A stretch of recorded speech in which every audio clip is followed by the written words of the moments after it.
Thank you very much for this well and warm welcome. So I expected applause.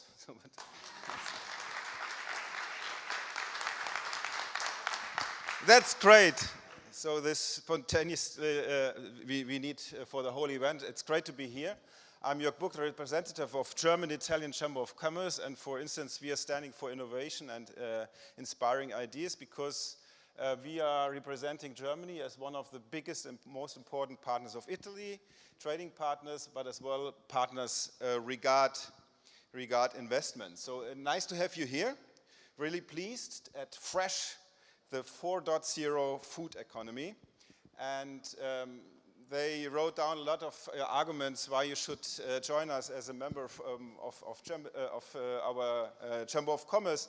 The most important point you should know if you like or need to do business with Germany, if you need to do business as German in Italy, simply ask us. We take over and we take care, because one of the driving factors we are taking care in joint forces with our partners are the topics digitalization and industry 4.0. And this is one good reason why we are here today, because the digital days, these are the days where we try to share knowledge, where we try to share experience, and therefore a good occasion even to be here in seeds and ships. So what we're trying to do as innovative chamber, seeding some good ideas in order to see what is raising as a new innovation, and even in the food sector. That's necessary because we are facing new challenges.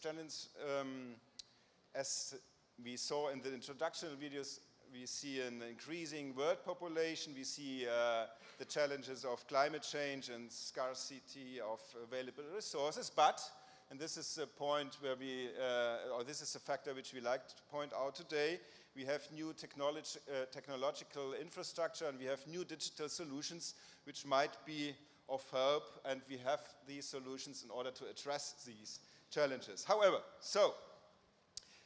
being at seeds and ships, it's now the time to make business even more sustainable, or sustainability is the new business approach. So thank you very much for being here and being with us. Before leaving the stage, I would like to thank our partners, because this is not possible to do it without. So therefore, I would like to thank Bayer Cares Foundation, represented by Timo Schmidt, Claudia Laricchia, on behalf of the Future Food Institute, and, for instance, Mark Buckley as our special guru on sustainability and food topics. So, and this will be even so the moderator of the event today. I left this here in order, in case you have some need for brain food, because this is one of our sponsors by today.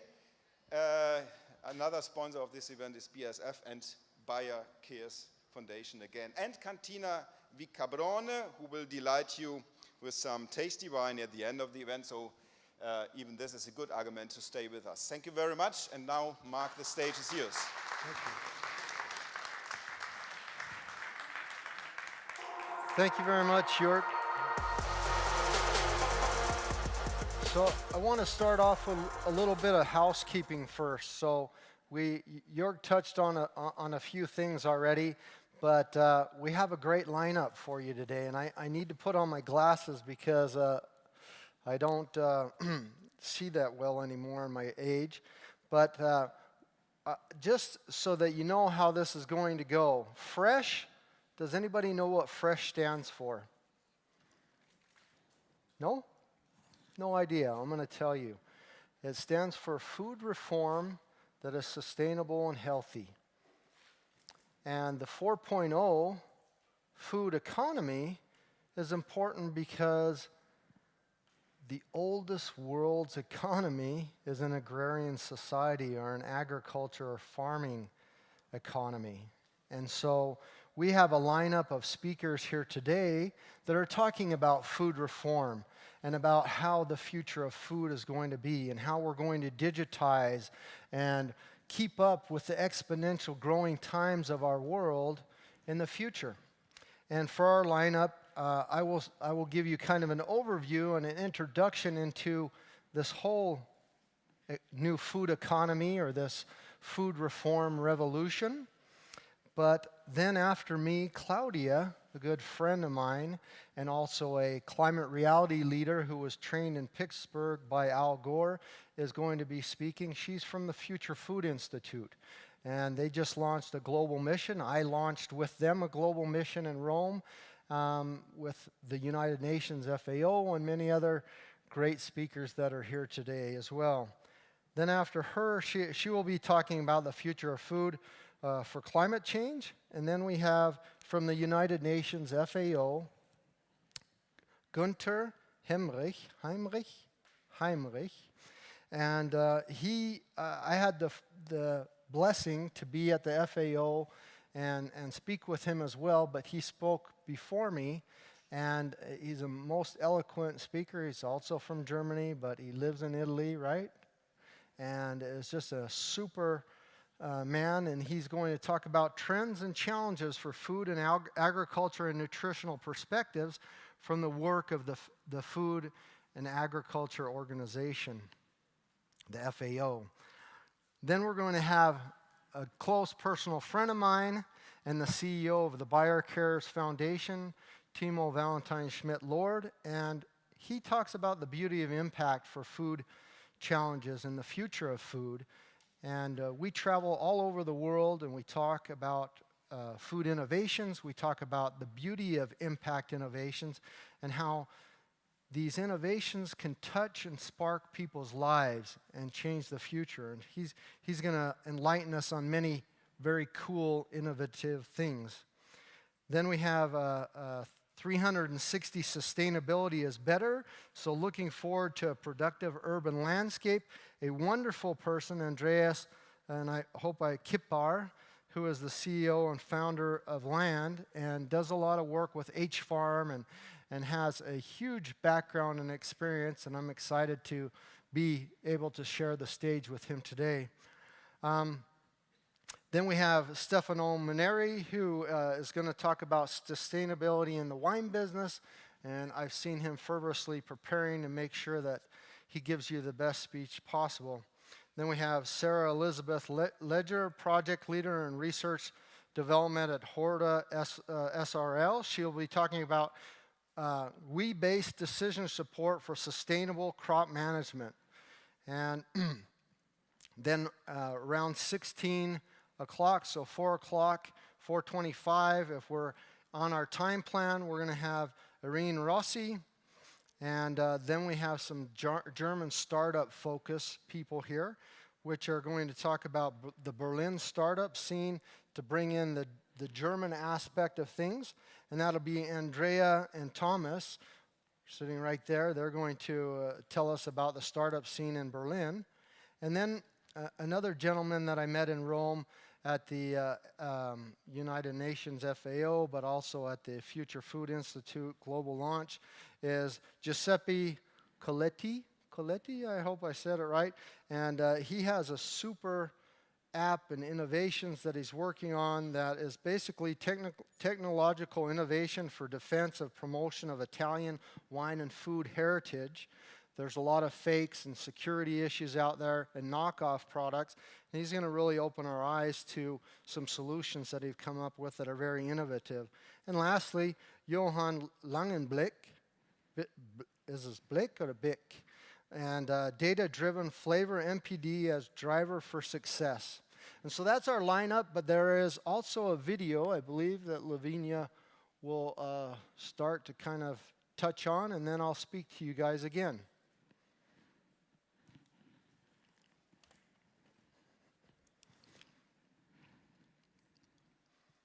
Nope, that's my slide. Is there, Lavinia, is there a video? Okay. So I thought we had a video, but I guess it's my turn to start off. Desirable futures in a fresh food economy. So we want to create desirable futures. How do we want to live in the future? I don't know how many of you are Star Trek fans, or maybe I'm dating myself. There was a great director, Gene Roddenberry, and he created Star Trek and these visions about transporters, about hologram machines, about tricorders, about food machines, and kind of did it in the space travel, exploring new frontiers. And these visions in this TV series, even though it was a lot of movie magic, it gave us innovative ideas to envision what the future would look like. And engineers and scientists and everyday sci-fi geeks kind of got together and said, how can we make those reality? And today we're seeing a lot of things like smartphones, 3D food printers, and virtual reality and artificial intelligence that are emerging that are very similar to those images we received from Gene Roddenberry. The problem is there's not very many innovators and Gene Roddenberrys today that are giving us the vision and the future in the next 20, 30, 50 years. And there is Black Box, there's TEDx, there's TED, there's some different series on TV that kind of show some images, but they're just not there. We need these innovators and these people to help food reform that is sustainable and healthy. The future is now. And I want to tell you about Galileo quickly. He was placed under house arrest, Italian, for the belief of heliocentrism. He did not believe, as the Bible said, that the earth was the center of the universe, and he contradicted that belief, and it went against what the Bible said, and he was placed under house arrest for his thoughts and his ideas. But it's an evolutionary process that us as humans are learning along the way to figure out this planet, this world that we live in. And it just doesn't mean that if one person, a scientist, an engineer, someone who is an astronomer, someone who studies the star, or a visionary or a businessman thinks about a new idea or a way to see the world differently, that it's wrong because it contradicts what we've done forever. And I want you to get into that mindset for the next part that I'm going to explain to you. This is a temperature timeline of the earth, and it starts 800,000 years ago and goes to today. You see this little section at the top here, to the top right, and this is kind of tells you about migrations and travels over time, how the temperatures fluctuated. But this last period is 12,000 years. It's when we moved into what they call an agrarian or agricultural revolution, into a climate or Goldilocks phase where the temperature stabilized enough and gave us a greenhouse gas effect that we could farm, that we could live on Earth, that our brains could get bigger, that we could change how we move. And that's when we started farming, 12,000 years ago. But in that 12,000 years, we've done a lot of damage. It's science. Farming and agriculture is a science. It's not organic. It's not natural. It's a science. The minute man started moving rocks and cutting down trees, we began affecting the climate and our temperatures. It's been around. This is an old petroglyph. Is that what they call them? Of the Egyptians. Here's some old farming with a plow and horses. But now, today, we live in a fast-paced world. Our world is growing exponentially. And we have satellites all over the world, hundreds of satellites that are giving us data updated per second of what's going on in the world. So streams and temperatures and storms and all sorts of information at the tip of our fingertips through innovation, right? It's amazing. It's an amazing time to be living in, but we're living in kind of this 12,000 year period stuck doing the same old thing over and over again, not thinking for the future of our population and where we're going. And so the economy of the world today are kind of broken systems. They're not the greatest thing. But I want you to know it started with agriculture, and it's the world's oldest, 12,000 years, the most successful. It's not only how the problems of our climate and the whole food thing started, but it's also how we can fix it. And so I want you to grasp onto that key so that we can move forward with some ideas and might be some innovative solutions. So adapting to climate change means ensuring food security. But 75% of the world's food is generated from just 12 plant species and 5 animal species. So how many people do we have on our planet today? How many billions? Is that a very diverse diet for humanity? It's not.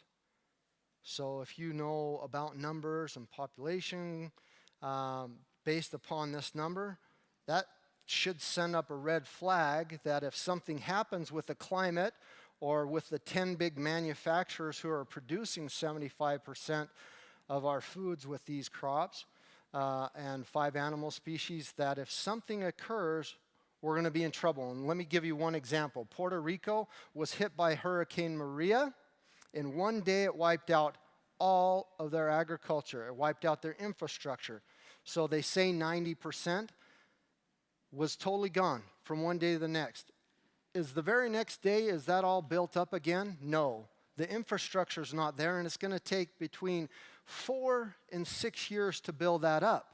Because it just, to farm, to do agriculture, just doesn't happen in one day unless you have a resilient infrastructure. And so we have insurance plans for our cars, for our house, for our health. We need an insurance plan for our planet, for our food system, our agriculture, so that when the unknown climate catastrophe and crises come, that we have a plan to be resilient, to be sustainable, so that we can feed 9 to 10 billion people in the future, so that we can do what is necessary to exist and have a wonderful life. So I really like a resource-based economy on a planet of finite resources. So the footprint in 2013, numbers were released in 2017. It says that per person, 1.7 global hectares per person is replicable. What that means is that for you to live a ripe old age, you need 1.7 global hectares of land to have food, water, shelter, security, and enough to live to a ripe old age, as long as you exercise and eat right and do all the other good things and are not eaten by dinosaurs or whatever else. But the average person on this earth is using 2.87 global hectares per person. So that's a deficit, a resource overshoot of 1.17 global hectares per person. That's a negative that we're not making up for. So last year, August 2nd, what we had is Earth Overshoot Day. That was the day we used all our resources up, and now we're running on this deficit.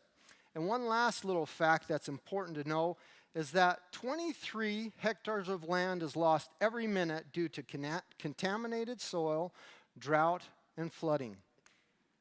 Here's the doomsday clock. It was founded by Albert Einstein and from the Atomic Society, and it's at 2 minutes to midnight. About 5 years ago, or maybe even a little bit more, they added climate change to the whole topic, and it moved the clock from 7 minutes to 2 minutes. And then with the things with Trump and Korea, North Korea, it moved it to this 2 minutes. And so climate change is a big factor, which also factors into agriculture, food, and beverages. So Einstein not only founded the Atomic Society, but he says we cannot solve our problems with the same thinking we used when we created them. And I love that saying because we need to make a mind shift, a paradigm shift from this ego view of the world where man is on top and dominating all species and planet, to this more golden rule of an eco-centered view of the world. And that means treat people and planet how you would like to be treated. And to think about the future of other generations, even if you're not here. And that goes into kind of numbers and an important thing to understand. I've talked about statistics and percentages, but how many people here understand the exponential function? Okay, quite a few, but not as few as many as I expected. Much fewer than I expected. I've been in groups where I've spoken where everybody's raised their hand, but I knew that the majority of them still didn't know what the exponential function was. Our world around us is growing exponentially. Technology, cell phones, computing power, population growth, it's all growing exponentially. But humans and a lot of things we do are still moving linear and lateral. We're still stuck in this thought process, and the innovations and the things we're doing to combat things are not growing exponentially, or we're not having business models that are keeping up with these exponential times. We're giving people funding for $20,000 to buy a new computer, or to $100,000 to get an insurance plan, but we're not dealing with numbers and innovations that keep up with this exponential growing world. And so I want to give you a little example here to make sure you truly understand it. If I put one bacteria at 11 o'clock in a beaker, and it splits every 1 minute, 1 to 2 to 2 to 4, when do you suppose that it will be half full? What time? Anybody want to shout it out or guess? Okay, well, let me show you the exponential growth. This is actually 2 bacteria that are splitting and how fast they're growing.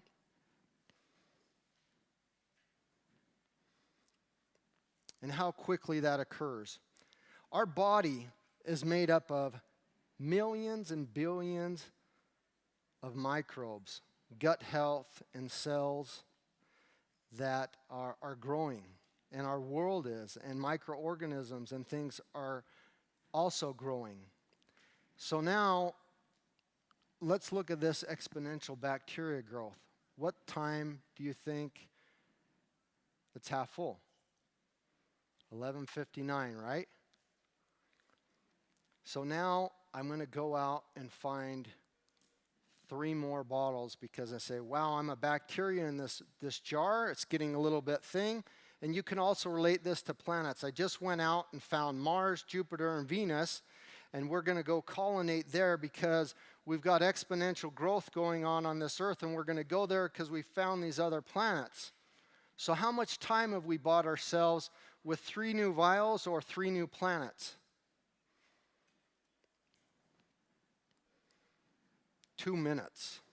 And so going back to the doomsday clock, or if anybody's ever heard we're 5 minutes before midnight, or the United States uses 5 planets worth of resources, or Germany and France use 3 planets worth of resources, the world or the exponential function is screaming at you, we're 2 minutes before midnight. And if you understand that function, and if you understand that in your own life, let's come up with some real innovations and some real exponential solutions to combat the exponential problems that we're seeing arising in our world. So, another great Italian that I mentioned earlier, Galileo, we cannot teach people anything. We can only help them discover it within themselves. So that's why I'm kind of asking you the questions. That's why I'm showing you. I'm hoping you will spark something in your mind that will move you to research this or to find out and ask these questions yourself so that you can figure it out. Now, I'm a United Nations SDG advocate, so I talk about the SDGs all the time, but they were laid out very linear and lateral when they were presented to us. And because we're human, we kind of look at them that way. And when I tell people I'm an SDG advocate, they say, oh, which one do you like? I like number 1, or I like the red one. It's the cool. And then I said, I like them all. And I actually use them all. And here is the manifesto behind the United Nations SDG goals, and I want to just quickly read it for you, but it's a beautiful, almost utopian manifesto, but it's this desirable future that we want to have. It's setting it up in words that we can embody it and live it. Imagine a world where there is no poverty and zero hunger. We have good health and well-being, quality education, and full gender equality everywhere. There is clean water and sanitation for everybody. Affordable and clean energy has helped us to create decent work and economic growth. Our prosperity is fueled by investment in industry, innovation, and infrastructure, and that has helped to reduce inequalities. We live in sustainable cities and communities, and responsible consumption and production is healing our planet. Climate action has capped the warming of the planet, and we have flourishing life below water and abundant life on land and diverse life on land. We enjoy peace and justice through strong institutions and have built long-term partnerships for all the goals. And here they are, all 17 of them laid out very linear. So who likes blue, who likes red? They all have a deep meaning, and it's actually the Planet Protection Plan. It's the plan that's going to give us this desirable future, but they don't need to be looked at linear. This is how they need to be looked at, like a cake, a pie, a triangle, something that is involved, because all 17 of the United SDG Sustainable Development Goals are tied intrinsically to food. And the very bottom level, the biosphere, is how we use the resources to produce food. And then there's the society tied to food, and then the economic, and then the partnership for all of them, which is tied to food. Now, I always talk about Maslow's hierarchy of needs. If you know about that, the very basic of human needs is what? Breathing, food, water, sex, sleep, homeostasis, and excretion. So, because it's the very basic of human needs, why are we not giving it the most important cause and job, respecting farmers, not wasting food? Why? It's the very basic of human needs, and this is also how we should see the SDG goals. And I don't want to go into this because I'm already running short on time, but here's all 17 laid out, and it's not going into detail, but here's how each one of them is tied to food, because some people say, well, how are all 17 tied to food? I just don't understand that. These are just one sentence or one little paragraph about how they're tied to food, but I can tell you for each goal, there's more than just one sentence of how they're tied to food. There's multiple paragraphs and pages and books on how it's tied to food. And then one other thing that people don't know about the SDGs is there's a number, a dollar figure behind all of them to be able to reach them by 2030, and that is 90 trillion US dollars. That's 6 trillion US dollars per year that we have to invest to reach the goals by 2030. And just so you don't think I'm making up the number, it's all over in papers and articles from The Guardian and from the United Nations. And that would mean the 6 trillion every year by 2030 would come out to be 90 trillion, and now we're a few years behind. It's actually a little bit more, 94, maybe even higher trillion. But I want to show you here on the left side is business as usual. If we don't do anything sustainable development, we're going to invest this money anyway, 89 trillion US dollars, when we put on a new coat of paint, change a tire, renovate a building, or just do the business as usual. But if we do it the sustainable way, the resilient way for the long term, it's only a few trillion more. It's 14 trillion more US dollars to get us to 94 trillion. And so that's not a big sacrifice. and it's not a big effort because that money comes from many different areas. Just to put it in perspective, 2017, the U.S. debt was 20 trillion US dollars, which is much lower than 90 trillion, but that's what that looks like. There's the Statue of Liberty, a crane. The food industry is the largest global warming contributor overall. So we've heard in the past the oil, gas, fossil fuel industry, the coal industry is the #1 contributor. It's not true. It's never been true.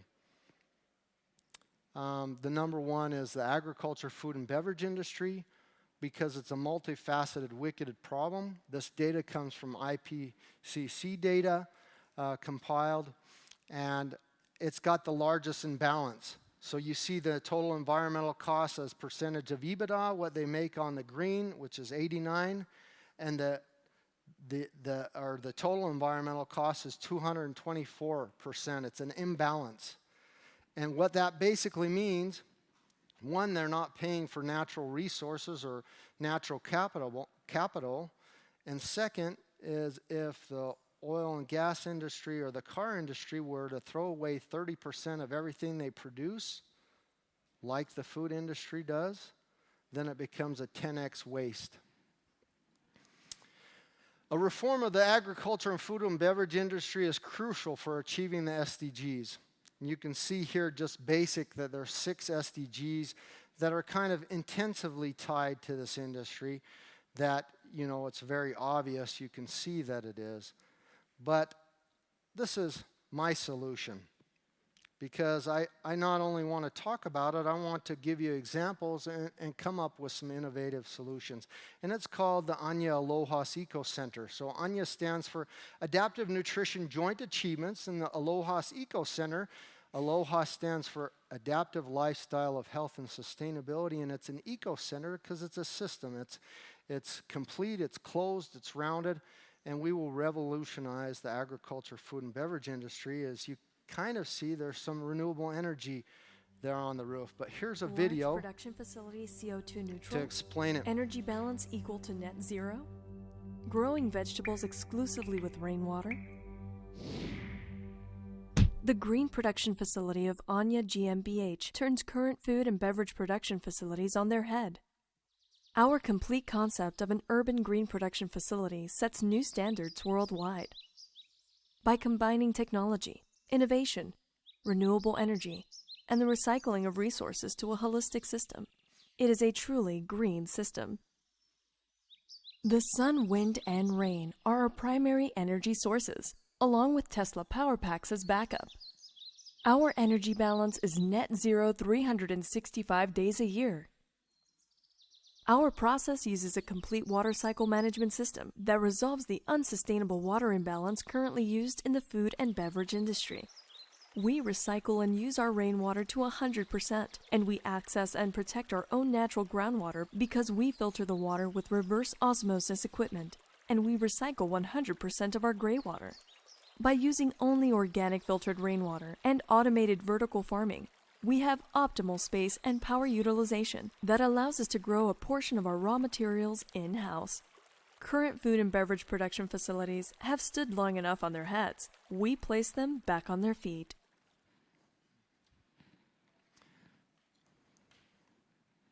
So we have a prototype. The Anya Aloha's pilot initiative is not only in Germany, it's also in developing countries. It can be scaled to fit individual infrastructures. So this Anya Aloha's Eco Center is not about the products. We can do a lot of products, great products, cold pressed juices, waters, smoothies, salads, vertical farming. We can do raw bars and all sorts of food. So very large scale food. It's at the equivalent of one Coca-Cola bottling facility or one Carlsberg bottling facility, and also one, let's say, Metro packaging facility, Edeka, Carrefour packaging facility for their own private brands.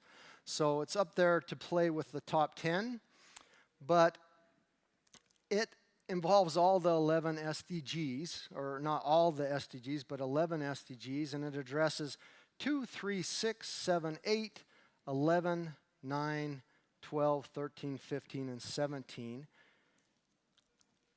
that it directly addresses with this one facility. Anya's vertical farm will grow 1,000% more fresh produce yearly than traditional methods. So it's on 8 floors. On each floor, there's 12 sets of racks. That's 96 racks over 8 floors, and that all together is just over 1,200 hectares of land on a 10-hectare land spot. So we're exponentially using land efficiently, without soil contamination, without finite resources. Exponential use of harvestable land, massive increase in harvested area, 1,000 hectares versus 10 hectares, approximately 30 harvests a year, because it's enclosed environmental agriculture. It's a closed system. Regardless of weather and climate change outside, it's a resilient system. No pesticides, no artificial fertilizers, 95% less water consumption, and we'd like to get it even better than that. No negative environmental impact, and we produce 12 different plant species right now, but we're looking at things in the future. So salads, microgreens, broccoli, Brussels sprouts, and spinach. Anya will use state-of-the-art beverage production and also set the example by using 100% clean tech. Clean tech, not only automation and mechanization, but clean tech in renewable energy, battery backup, no CO2 emissions in our production. Here's an example, co-packing and beverage filling role model for the industry. You see Carlsberg and you see Coca-Cola on how much daily, these are daily stats for their facilities in our area close in northern Germany, how many metric tons of carbon emissions they have a day, how much water consumption they have in liters, and how much energy consumption they have. Well, Anya generates its own finite resources, its own renewable energy, so we don't have that. Anya will use 100% rain and ambient water harvesting and will not deplete groundwater resources. We're hoping to be a 3 million hectoliter beverage facility, so that's pretty substantial. We have a full and complete water management system. We cover all our water requirements through rainwater harvesting, ambient water harvesting, which is humidity drinking water, cleaning and process so that we don't waste our clean and process with water. We recycle that. We also recycle gray and black water. We use our black water for organic fertilizer in our nutrient film technology. And then we have zero mass panels that we use outside in our do-it-yourself kind of park to show people how solar can generate water. Anya will create 100% of its necessary energy renewably, and we also store it in Tesla power packs and aqua and saltwater batteries. We use the Panasonic photovoltaic N330, which is right now one of the best, and Vesta wind turbines. Anya will grow 100% of its produce locally, no pesticides, fertilizers, outdoor pollutants, and it will have higher nutritional value and better taste. Our roots are bigger, our nutrients, our minerals, our vitamins are better.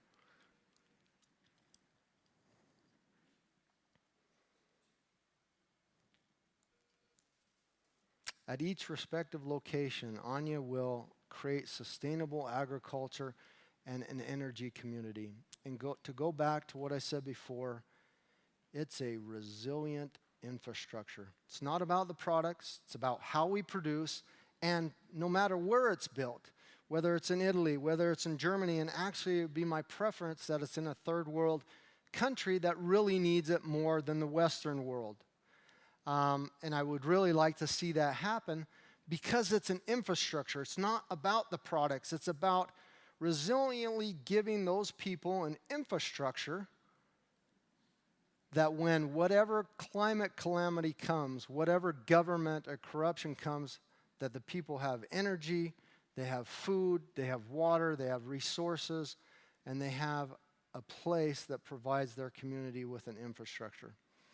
This is our location in the Heide, which is in Schleswig-Holstein in Germany, just north of Hamburg. And we have many partners. And we cover 3 SDGs here, but there are many other projects going on around us that use green hydrogen power to create all sorts of energy and other great technologies and industries that are now making this sustainable shift. Here's some of those, and that's our actual plot of land and what it looks like, our facility from above. We're right on a freeway exit. We have Tesla supercharging station. So it's really cool. And Adaptive Nutrition Joint Achievements is the partnership for the goals. We want to work with everybody. We want to be open and transparent. If you have an innovation, a solution that can help us, we want to work with you. Vice versa. We don't want to hide or protect. The market, the world, the numbers that I spoke about are just scratching the surface. There are 1,200 vertical farms to date, maybe more growing every day, in the world right now. If you know that with the population growth and the amount of mouths we need to feed and the population we need to feed in the future, the solutions that are happening in the Western world and in Asia are so few, we're only scratching the surface. We're probably tickling the surface because the problem or the future that we need to create is much bigger.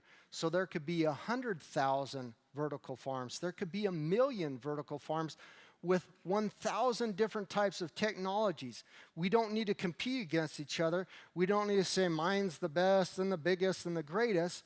We just need to do it so that we can feed the people in the future. That's where we need to be. Because to say I'm the best, I'm Tesla and this, you're missing the boat. That's not keeping up with an exponentially growing world. That's trademarking, copywriting, and making yourself small so that not the whole world can use a great idea or to solve the problems that we need to solve.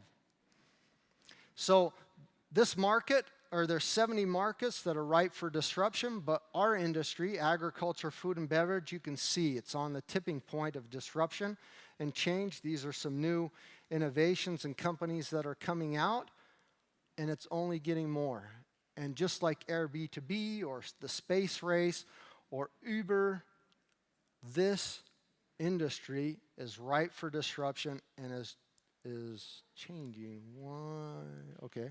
Here's another one, the plant and biotech, animal biotech, food and beverage brands of the future. We need to stop eating our world. And the way to stop and reverse global warming, to fix this problem, one is to globally reform the entire food system. 2, to empower women. 3, to empower girls. And 4, to rethink refrigerants. And if you don't know why 2 and 3, come and talk to me. Thank you.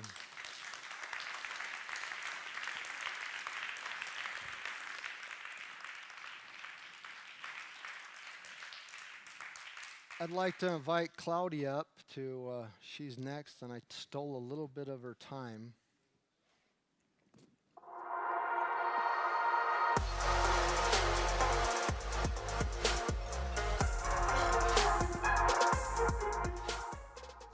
So hello everybody, I'm Claudia. I'm speaking on behalf of Future Food Institute and as an Italian climate leader, and Mark already mentioned.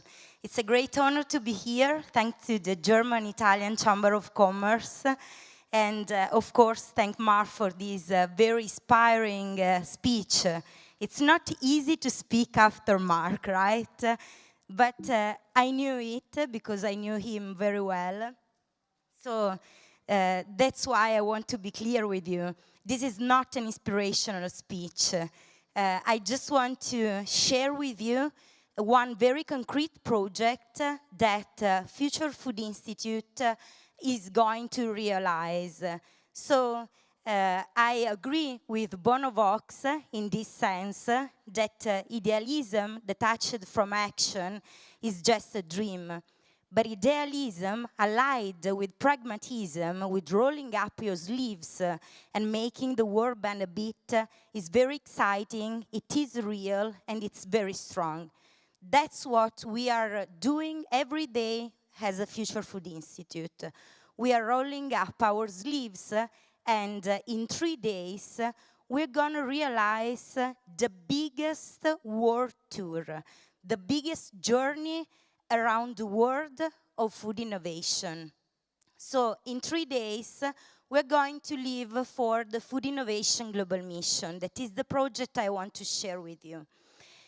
We will be in 2 health food tech hubs of 10 different countries with a delegation of 16 researchers from our food innovation program that is a master that we realize every day together with the Institute for the Future. So we will be in Europe, in Wageningen, Amsterdam, Berlin, Madrid. We will be in the United States, as you can see, in San Francisco, New York. We will be in Canada, and then we will be in Asia.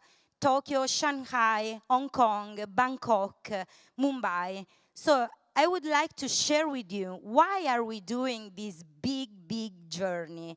Who will meet the delegation and also me as head of institutional relations, and which are the 4 main topics of this Food Innovation Global Mission, because they, of course, regard all of us. So the Food Innovation Global Mission is the second phase of this Food Innovation program that is a 12 months second level university master class that we run every year. This year we received 300 applications. We selected 16 researchers from 10 different countries. The foundation of Food Innovation Program rests on design thinking approach, cross-pollination, prototyping, and teamwork with innovation challenges. And of course, for Food Innovation Program and for the World Tour, we are using an holistic approach because we believe that the nature of food innovation requires an holistic approach to even to solve the climate change, because of course food innovation is a possible solution for climate change. So the second phase, as I mentioned, is this Food Innovation Global Mission that is a life-changing experience that actually can have an impact on the planet, a social impact, a cultural impact, an impact on economy, and of course on environment. So the 4 main topics of this global mission are future of proteins, agro-innovation for smart cities, the future of food services, and let's start with the first one, the future of proteins.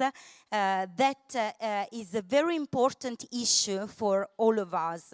First, because we all know that livestock create very high levels of pollution. And the world meat production at present is contributing between 15 and 24% of total current greenhouse gas emissions.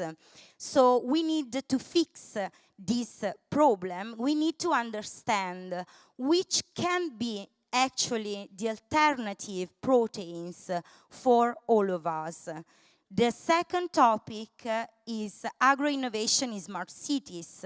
We all know that we are living in a planet with a growing population. And so far, more than 50% of the world population lives in urban areas. This figure is expected to reach 66% by 2050. The main challenge concerns how to provide healthy food for everyone in a sustainable way. So it's very important for us to also meet institutions to discuss with them about the future of food policies to feed the planet in a sustainable way. Of course, indoor farming as well as vertical and hydroponic technologies can be a solution for the cities. As I mentioned before, another topic of our global mission is the future of food services. Of course, technology is driving global traceable sourcing, faster service, more efficient kitchens, and consumers are more and more careful about the relation between food eaten and healthy impact. That's what we are going to study for this topic. And the last one is scalable sustainability and circular systems. This is a very important issue, as FAO teaches us. It's very, very important to stop thinking just only with linear value creation model. We need to consider waste as a resource for other productive cycles. So that's what we are going to study during the global mission. We will realize 4 books, one for each topic, a documentary, an organized data set. But why are we doing this very big global mission that is actually supported by United Nations, and in particular the Agency for the Industrial Development of Developing Countries? It is supported by our Climate Reality Project, and in particular Europe, India, and Canada branch. From Italian government, it is supported by GFAR, that is actually at FAO. We will visit European Parliament. So, okay, these are the research topics, but why are we doing this? We are doing this because we believe that food innovation is a matter of policy. That's why we're going to meet institutions and governments. And food innovation is a matter of science. That's why we are going to meet universities and research centers. UC Davis, Stanford University, PolyU in Hong Kong, Wageningen in Netherlands, which are our academic partners. Food innovation, of course, is a very important and strategic leverage for competitiveness of companies and corporations. So that's why we will meet companies and startups.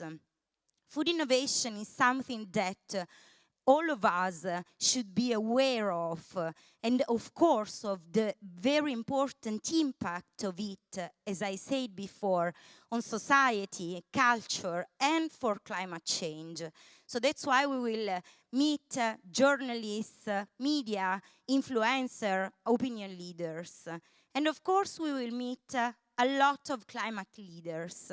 More than 25 climate leaders will be met during our journey around the world. They will give a climate presentation to our researchers and to our partners too. We will meet the Youth Climate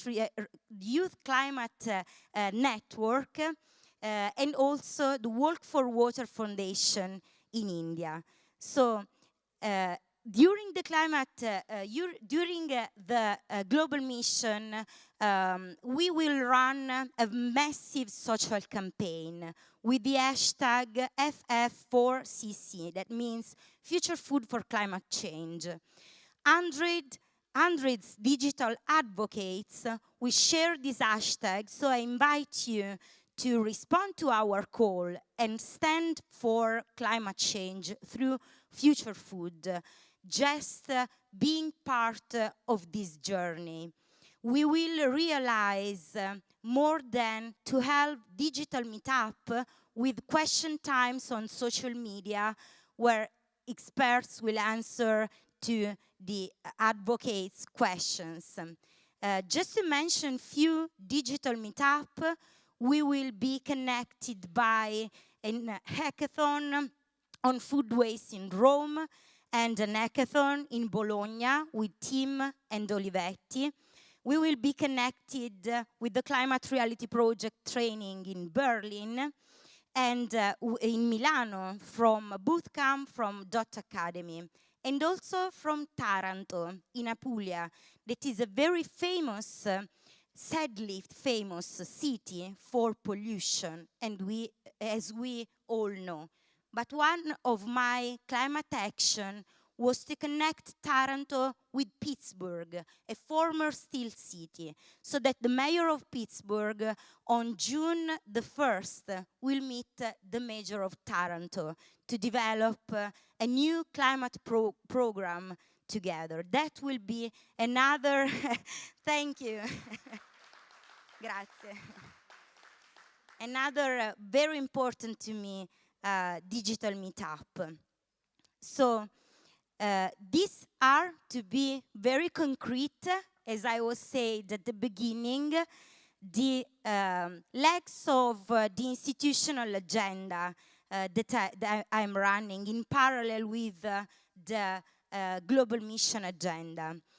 We will meet in Wageningen, the United Nations agency that I mentioned before, because today is Europe Day, so I had to start with the European legs. So that gave more sense to this event, because we are here as Germany and Italian, and in particular for the excellence of these countries for sustainability and for food innovation. So we feel, in a certain way, Europe, and we feel European ambassadors during this global mission. So that's why I'm starting with the European legs.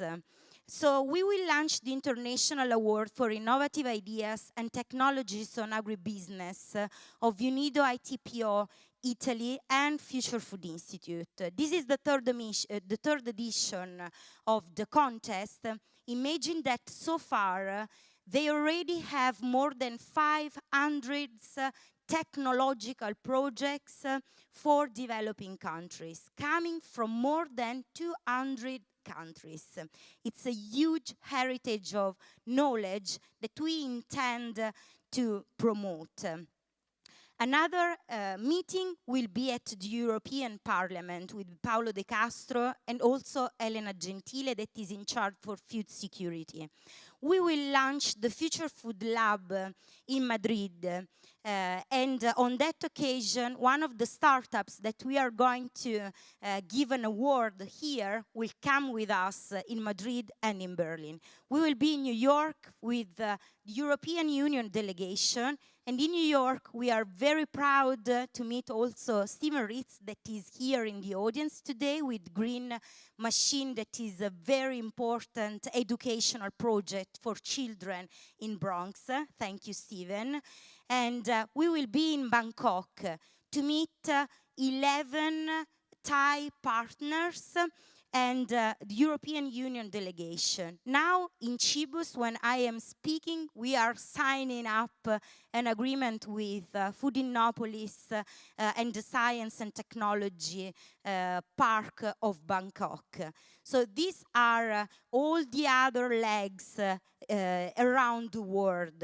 So please join us during our global mission, because all of you, of course, can contribute to this very ambitious project that is based on an holistic approach. This is just an asset of all the assets we are working on. That is the education one, but we also have the Open Innovation Program and the community asset where we work. And this is the seeds of disruption maps of all the food chain that we have developed with the Institute for the Future in Palo Alto, that is our best academic partner. So to conclude this speech, I want to share you, even if I know that you are all professional, I want to share some personal pills. In the last year, I had the chance to meet President Barack Obama in the backstage of Seeds and Chips last year. And then I had the chance to be trained by Al Gore in Pittsburgh. Now I'm working for one of the best no-profit international organizations. So I have learned a lot of lessons I want to share with you in these few minutes I have. The first one is that we all pollute by eating, and that we eat what we pollute. So we have to cut this model that is broken so far, and we have to find innovative solutions to be sustainable. I have learned that climate change is at the end of our fork, as President Obama said here. I have learned that both innovation and climate change are cooperative efforts. No one alone can fix climate change. We need to fight together. So we need a new mindset, and as Mark was said before, from ego to eco, from me to we. We need to feel, not individuals. We need to feel as humanity. And then, of course, the education is the most powerful weapon to change the world. During this the Christmas holidays, I had a personal problem. A very dear friend of mine was at the hospital, and she asked me to stay with her youths of 8-year-olds and 3 years old. So I played with them. We were very sad because of our friend was at the hospital. So which kind of game should I do with 2 children? But pretending to be the Italian president of Republic. So I asked them to write down the speech pretending to be Sergio Mattarella, the president of our republic. So the children, Sofia and Margherita, wrote down 10 bullet points. The first one was the right for all the Italians to breathe fresh and clear air. The second one was the access for all the Italian children to food. And then we had the right to stay comfortable. There was 3. So, and the right to be comfortable while jumping. So this game taught me further lessons that I want to share with you. The first one is that you can actually meet President Obama. You can study with Al Gore. But nothing is more important than listening to the children, because they are the next generation we need to fight for, we need to feel responsible for. The second one is that everything is possible. It is possible to play with 2 children and then write by internet to the real Sergio Mattarella that actually sent me that letter. He wrote me back. He has written down, "Thank you, Claudia, for sharing me this story.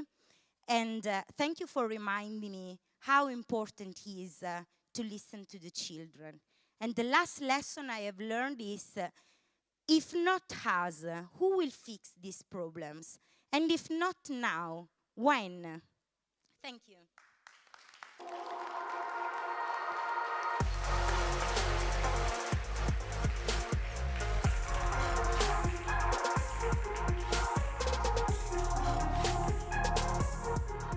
Thank you so much, Claudia. Does anybody have a question for Claudia? No, okay.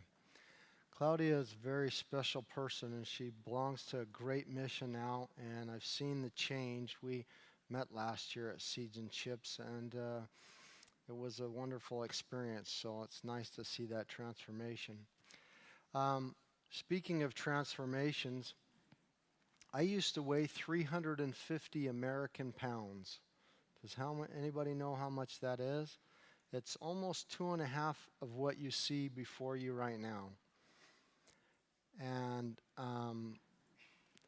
that's a transformation that if you would have asked me 12 years ago or 14 years ago, I would have never predicted that I would stand on a stage and talk to you about sustainability and food and about climate change and about resilience and how to solve global problems. No way.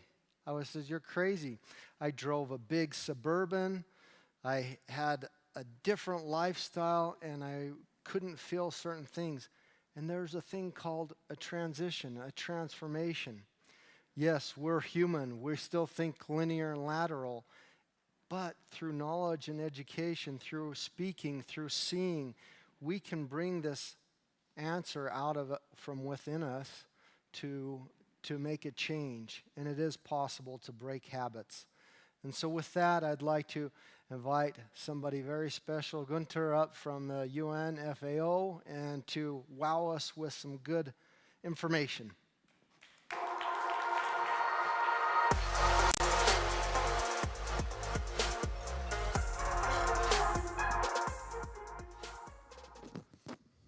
Good afternoon, ladies and gentlemen. It's a pleasure to be here with you, and I would like to thank the organizer for inviting me here. I'm coming from the Food and Agriculture Organization, which is an intergovernmental agency. It has 193 member states. And what I would like to share with you is just a few slides on trends and challenges for agriculture, food and nutrition from the perspective of FAO. And I think they build very much on what Mark and Claudia have brought to you already.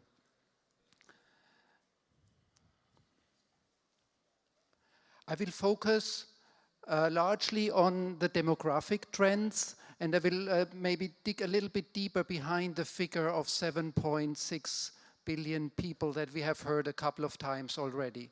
I will also touch very briefly on some environmental challenges, but mostly I would like to focus on nutrition and maybe also take up Mark's statement that he concluded his introduction with. What you see here on this graph is population trends from 1950 to 2050.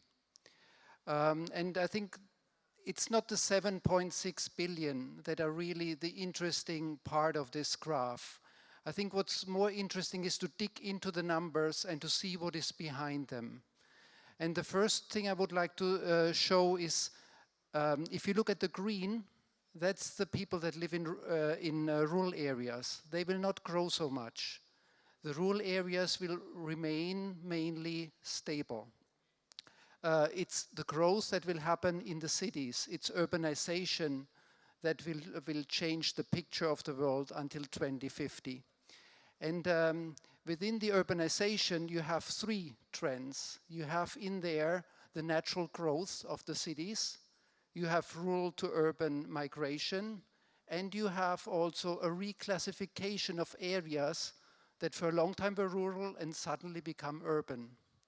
So there's more inside these figures. If you look deeper inside, it's all about age structures. How will countries change their composition in terms of the populations they need to nourish and the populations that provide the economic contribution to society. The figures look very different from region to region. And Latin America, Europe, North America, Oceania, there's not much change coming our way. The real trends are happening in Asia and in Africa. And I think it's really important to look a bit deeper there. From about 2040, the population will have peaked in Southeast Asia. In South Asia, it's about 2070. But in Africa, population growth will not peak until 2100. You see the scale of this graph is different from the one before. This goes to 2100. And what I would like to stress is that just a few examples from Africa. If you look at a country like Niger, Niger has still a relatively high population growth rates. It has 20 million people. By 2050, it's predicted to have 70 million. There are 13 countries in Africa that still have a population growth rate greater than 2.5%. That means these countries will double their populations by 2050 and double them again by 2100. This will add, at the moment, 80 million eaters every year to our population. The additional people will go down, but I think what we don't appreciate fully is what it means for these societies. What it means for these societies in terms of creating jobs. Alone in Africa, What is needed for the next 10 years is job growth of around 120 million. And what it means for countries like India is adding 4 million jobs every year. For Bangladesh, 1 million jobs every year. So there are huge challenges which are very closely related to our food system, because many of the societies are much more rural than Italy or Germany. What will also come our way is migration. Migration will continue. And I think the migration has grown, international migration has grown from 2000 to 2015 by 40%. What we also don't appreciate enough is that much of this migration is actually internal migration. You see here two figures, 740 million of internal migrants against 244 million international migrants. This is migrations during lifetime. So you count basically who does no longer live in their country of birth, and you count the people. So that's this figure. In addition to this figure, there is a figure of more than 60 million forced people of forced migration. This is in the areas of conflict, in the areas of natural disasters. The FAO publishes a report every year which is called the State of Food and Agriculture. This year's State of Food and Agriculture will exclusively focus on the issue of migration. Now, one of the questions that is always around the corner when we talk about trends and challenges, will we be able to feed the world by 2050? I just want to say a few sentences to that. When we look at what has happened in the past, I think we can be quite confident from the production perspective in terms of being able to meet the challenge. The world was able to triple agricultural output from 1961 to 2011. If we look at fish consumption, for example, per capita fish consumption has doubled in the last 50 years, largely due to the growth of aquaculture. So there is technological potential to solve problems. But the challenge of feeding a growing population is not so simple. It's not only a technological issue. There are environmental constraints, and we have heard about that in the beginning already. Yield growth is slowing down. Competition for land and water is getting more severe.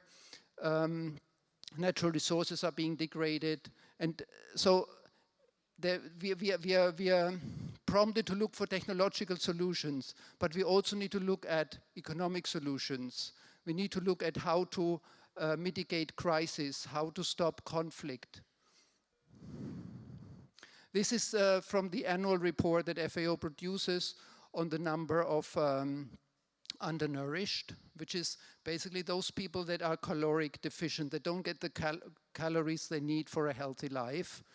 And what we see in last year's report is that the number has gone up again. After years of decline, it has gone up from 770 million to 815 million. And also the prevalence has gone up from 10.6 to 11%. This is different in different regions.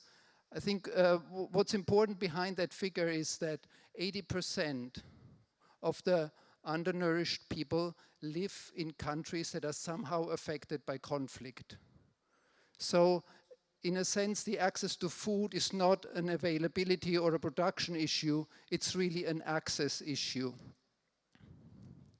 And it's not only calories that are missing, it's in particularly also micronutrients that are missing. In many parts of Asia and Africa, there's still huge problems with vitamin A, with iron, with zinc deficiencies. So this is part of the undernourishment problem. But truly, when we talk about malnutrition, it is now a problem that affects nearly a third of the world population. Because it's not only undernutrition, it's not only micronutrient deficiencies, it's also overweight and obesity.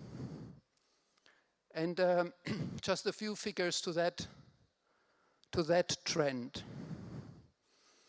obesity between 1980 and 2013 has doubled. There is no country in the world that has made any remarkable dent into resolving the obesity problem. There are 670 million obese people, not overweight. Overweight is close to 2 billion, so I'm only talking obese, which is closely related to health issues. 670 million, still 13% of those live in the United States, but 15% of those are now in China and India. 50% of all the obese in the world live in only 10 countries. Some of them are developing countries. Germany is one of them. Not a developing one, but an obese one. In Italy, I think obesity rates among adults are at the lower end within the European Union, but in children, 9% is a really remarkable figure. So the obesity issues are with us, and malnutrition in all its form is with us. And why I mentioned this here is because we talk about the linkages between food systems and malnutrition. And what is basically malnutrition is a lifestyle issue, but it's largely or mostly a dietary issue. It's basically coming from what we eat. And when we look here at this graph, you see at the bottom, you see GDP per capita. The points are all countries. And on the other side, you see the percentages of calories that are taken from cereals. What this graph shows is basically as countries get richer, they eat differently. They eat less calories that they take out of the staple crops, like rice and so on. They diversify their diets. They eat more milk, more meat, more fruits, more vegetables, because they can afford it. But what's also happening is that they eat much more purchased food, much more processed food, much more packaged food, and much more perishable food. So the food system in this process of economic developments are changing, and the way that people relate to their food are changing as well. This is from a study on the global burden of disease.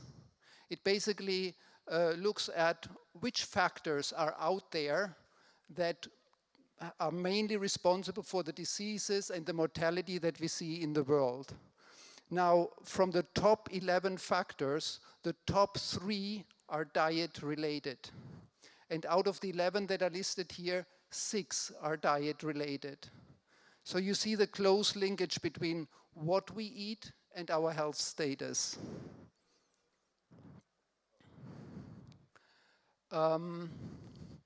What I would like to share with you is the thinking, it's the concept around the linkages between food systems and diet. And this is a graph that we are using now in our educational materials for basically doing capacity development with countries on these issues. And in the center, you have a consumer. You have the consumer's diet that basically determines how well a person is nourished. And outside of that circle, you have what we call the food environment. The food environment is a relatively new concept. It comes mainly out of the whole efforts to address obesity. And it's the linkage between what people eat and what our food system provides. Now, just to give you an example, when I arrived yesterday at the train station in Milan, the first thing that greets me is an automatic food dispenser. And I took a look at what's inside. I didn't find any Mediterranean diet, nor any fruits and vegetables. It's basically what was accessible to me at the point of arrival. That was yesterday my food environment. And I think for many of us that live in a certain place, the choices that surround us determine what we eat. This is a more complex picture of the same story, and I would like to dwell a little bit on it because I think it's important for our discussion. In the center you have the food environment, so it's what's available around you, it's what you can afford, it's what the advertisement tells you to buy and to eat, and it's the quality and safety that is good for you. So in terms of promotion and advertising, it's interesting that, for example, in the UK, only 1% of food advertisement is spent on fruits and vegetables, on promoting fruits and vegetables, even though doctors say eat more fruits and vegetables. But there's a discrepancy. And so to change the food environment, all the factors around it have to change. And that's the food systems transformation that we talk about from a nutrition angle. And innovation is only one factor in that. There are other factors in there. It's our natural resource constraints. It's the political leadership that we have. It's the cultures. So India will not have the same food environment or food system as you will have in China in terms of meat consumption, for example. It's the demographic drivers. So looking at this graph provides a framework for how to think about food systems change from the end, not from the beginning, not from what we produce, but from what we need to eat in order to stay healthy. I will not go into this. This is what Mark has already presented in terms of all the contributions that food and agriculture makes across the 17 SDGs. And we can dwell on each one of them and see how nutrition comes into this equation. I think what I would like to close with on the content part is that what we are striving for are food systems that are not only sustainable and healthy, but also inclusive. Inclusive means that they also provide the jobs of the people that go through the agricultural transformations that the countries face, and that they are efficient. We cannot go away from efficiency. Efficiency, inclusiveness, sustainability, and healthiness are 4 characteristics that drive our food systems transformation. And the question is, how do we get there? How do we get there? I think it needs a different approach from the past in terms of it is no longer, it doesn't remain an agricultural story. It's not the ministries of agriculture alone that can do that. We need an all-government approach, and we need a different quality of the partnerships between governments, civil society, and private sector. FAO has organized last year in 5 regions, 5 regional conferences on sustainable food systems for healthy diets and improved nutrition as part of the UN decade. And countries have shared their own experiences on how they go about it in terms of their policies. It's really worthwhile looking at some of those because they can really help, I think, in the debate that we are having today. So what FAO does in that whole aspect of food systems transformation is putting information within reach. That's one of our functions. Working with countries to develop capacities, supporting their policies, but also, and that's quite important, providing a meeting place where countries can exchange their experiences and best practices. Also on matters that are conflictual, where different stakeholders have different ideas. And we do this through our flagship publications. I mentioned the State of Food and Agriculture last year on rural transformation, the next one on migration. We have also specialized reports on aquaculture and fisheries, on forestry, on nutrition and food security, on trade and commodity markets. I mean, all of them provide really first-class information on the topics that we are discussing. Most of what I talk today about, I've drawn out of this report on the future of food and agriculture, trends and challenges. It's much more in there, and it's really worthwhile to take a look. I would like to close with this slide. It's one of the globally important agricultural heritage sites, which is in China, in the mountainous region of China. It was just recently added to the sites. It's a site that has introduced this terracing 2,300 years ago. I think it's an example of innovation, and it's an example of how the past can be the bridge to the future. Thank you.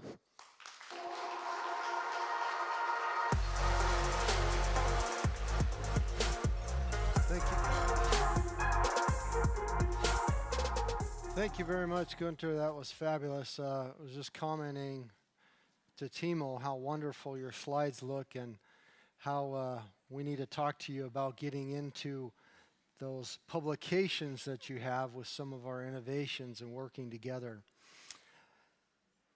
The next speaker is a good friend, Timo Valentin Schmidt-Lord, the CEO of the Bayer Cares Foundation, but something a lot of people don't know about him and his depth of background is he is a trained carpenter, and he loves to work with his hands and does a lot of beautiful things. And I'd like to welcome him to the stage to bedazzle you now.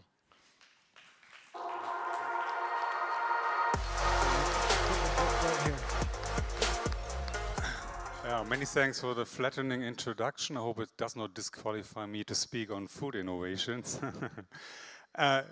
Decades ago, I actually did an apprenticeship as a carpenter. So, but meanwhile, I did also some studies and MBAs and like biotech and genetic engineering studies in Japan and the US. So, which finally then brought me to the position I hold today. I'm the CEO of the Bayer Foundations. We do impact investment. So basically, we give money to people who turn money into innovations that help to make the world a better place in food and nutrition. We just learned from the previous speaker that food and nutrition topics are connected. And therefore, I'd like to share with you a couple of examples of projects in which we are invested from the health sector to open up your heart and minds, because they are probably more easy to understand. And then I will also showcase a couple of food innovations which we support, because actually we are here to do like pitching sessions tomorrow to find new projects in which we can invest. So what we do, we give money to people who turn money into innovations. So we do philanthropic seed funding. I don't know if this terminology even exists. So it means we give the money without a financial return perspective, but we want to see societal impact actually to be generated through it. So it's 50 million euro we actually have available every year to spend literally in all the countries of the world. So we do projects at the moment in 80 countries. It's all non-commercial, but that does not mean it's charity. So we don't really like charity. Also, we don't like the word charity. So because we believe in the power of innovations. Or to make it a bit more snappy, we're not the angel of the poor, we are the partners of the pioneers. So actually, we look into purpose.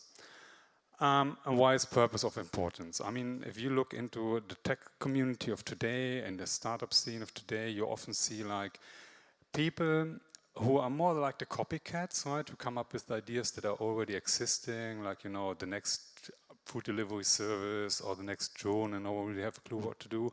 Or a next generation of dating apps. And actually we always tend to think, wow, can't we just do more with all the technology available? This thing got stuck. Thanks. Yeah, and yes, there's more to be done. You can apply the technology we have on hand to solve the challenges of the billions. And that's what the people are doing, which we support, the pioneers who are on a higher mission. Let me give you like some quick examples that you understand how impact investment actually functions. I mean, probably you're all aware of the fact that breast cancer is a global threat, but maybe you don't know that 70% of all breast cancer death cases occur in developing countries. And why is that the case? It's mainly because the world standard in early breast cancer screening is mammography. A physician told me the other day that women do not die from breast cancer, they die from actually detecting breast cancer too late. And that is what actually happens in the developing world, because they don't have access to mammography. It's a very old-fashioned technology. Even if this picture looks pretty contemporary, it's X-ray in the end. So you need heavy infrastructure, people don't have access. So what to do? This guy is a startup from US. He has invented this sonar-based breast cancer handheld device. It's really like handheld from a size. You can go with it to the remotest area of the world and do breast cancer screening at low cost and high accuracy. It just received FDA approval. So you see, this is probably disrupting the way how people can do breast cancer screening on a large scale globally. Another example from the health sector. Did you actually know that there are 214 million malaria cases in the world? And I don't know if you're aware of the issue of malaria. I mean, when you detect malaria early, it's super easy to be treated diseases. So it's not really this big of an issue. The people die because they actually detect malaria too late for the treatment. Another guy from Africa told me that when you live in these areas of Africa and to be actually secured for an early treatment, you have to have a blood test every second week, which the people just simply cannot afford. And this is a project we support in Uganda. It's Matibabu. It's a non-invasive malaria mass screening device. It's optoelectronic. You can do malaria screening without any blood drop whatsoever. It's not a blood test. So it's literally non-cost involved. The prototype costs 70 euros. So that can really also disruptively change the way how the billions of people in the world can do like regular malaria testing. The third example I have here on hand for you from the health sector. Do you know that there are 4 million cases in Africa, death cases connected to sepsis because the sterilization of medical equipment literally looks like this. Even if they have a sterilizer, they don't have a power supply. These are two engineer students from Kassel University. They have developed this portable solar-driven sterilizer, Life Shifter is the name, by which you can do like sterilizing medical equipment without the need of any energy supply. And it's portable. You can carry it from clinic to clinic and can perform the sterilization. This is actually my last example from health. Do you actually know that 150 million people on the world cannot afford to buy a pair of eyeglasses? So they cannot really, like, go to school, go to work, live a normal life, because it's too expensive and they have to pay it out of the pocket. This guy is a startup from Freiburg, $1 glasses. They have actually invented this very simple bending device over here, so they can bend from a wire, they can bend the frame of the glasses, and with these prefabricated glasses from China, they can actually produce proper eyeglasses for as little as $1. And that's how it looks like when people then for the first time of their life can actually afford to buy a pair of eyeglasses. Well, I think every one of us knows examples like this, how tech innovation can develop the health sector. But what can tech startups do in terms of disrupting the way how we might feed the world better in the future?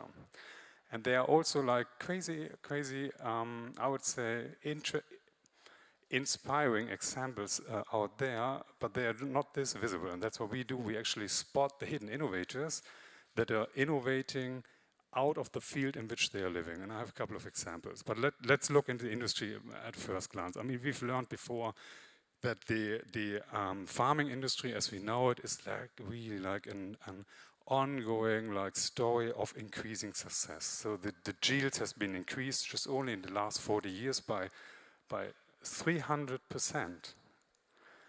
And it's going to be increased by actually applying the technology on hand like big data or GMOs. But what's the why in it when at the same time the industry actually sees 30% of food loss? I mean, imagine this is the only industry I know that is producing 30% for the bin.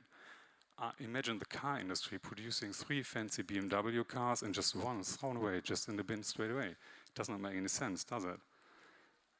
Then we have 400 million smallholder farmers. They are literally actually operating 70% of the world farmland and live in just insane poverty. And we only use 10% of the global surface for farming. So all this, to me, actually showcases how ready for disruption, how Mark put it earlier, the farming industry actually is.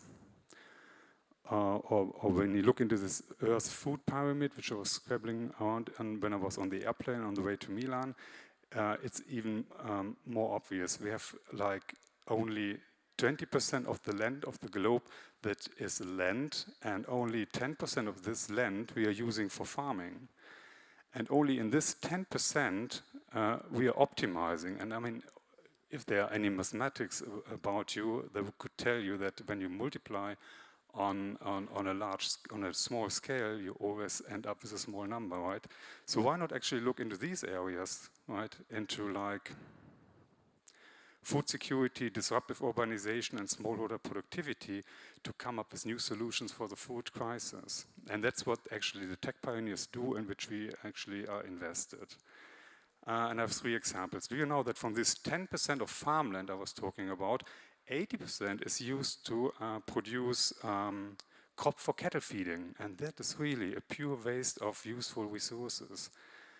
What if we would actually feed these cattle with like lower level proteins, and then all these like farmland would become free overnight actually to grow high level vegetables, right?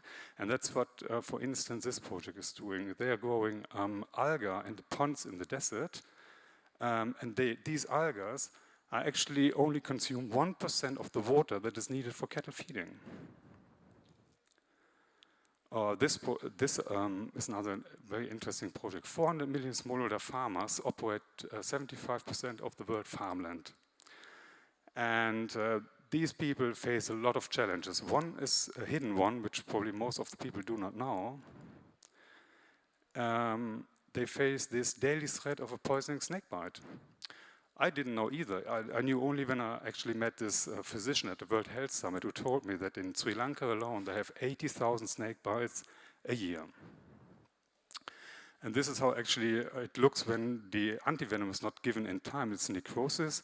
Next stage is amputopathy. So the first patient who comes into the practice normally gets the antivenom because the doctor is in this dilemma that he doesn't really know if the antivenom is needed or not. And this guy has invented this rapid antivenom test device by which the doctor can actually test the concrete amount of poison in the patient's blood after snake bite to make a decent decision if the antivenom is needed or not. But the biggest issue actually is food waste. I mean, 30% of all food is wasted. Why is this the case? I mean, food waste has a lot of different actually phases. This is how food waste actually happens in our world, in the developed world. The food is just thrown away because this best before end labeling says that the thing is not actually good anymore, but in fact most of the food could actually still be used. This is a startup from Aachen University we support. It's actually nanoelectronic devices that are labeled on the packaging, and then they tell you how fresh the food inside really is. So instead of these old-fashioned best before end dates, this is really a real-life display of the freshness of the food. In the developing world, food loss looks completely differently, but it's even a bigger problem. I mean, the soil in West Central Africa is very rich, so countries like Kenya should be looking like this, the fruit veggie heaven actually. In fact, it looks like that, because the smallholder farmers bring the food to the markets normally like this, so the food ends up like rotten on the market, 45% get lost on the way to the market. This is a nice project, it's a really local project, 2 guys.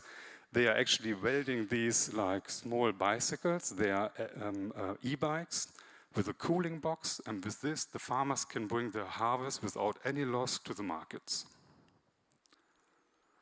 And this is the last example. Do you know where the most dramatic losses happens? In the oceans. I mean, bycatch is the biggest issue in overfishing, right? 90% of fish is unwanted bycatch and went back dead into the sea. I mean, that's an insane waste of fish, isn't it? This is a UK-based startup we support. They actually do smart fishing. They have actually developed these lighting devices because they found out in an old nature study that all fish species have a specific light spectrum to which they are attracted. And by putting these devices on, let's say, gray, they catch only tuna and nothing else. All the other fishes do not swim in the net. And this is actually how it looks like. This is actually shrimps fishing, for another example. On the left hand is just normal fish nets. On the right hand is just with this lighting device. So you see, they reduce bycatch to almost zero, which is a huge, actually, innovation for the entire fish industry and can help to actually fix overfishing on a large scale. With a pretty simple solution, actually. So all these innovators, to me, demonstrate actually the beauty of impact. They tackle the issues that over 1 billion people have. And they all actually have in common that they think like an activist and they act like scientists. So they really, what they do is they apply technology that is on hand to solve issues that are unmet and that billions of people are facing.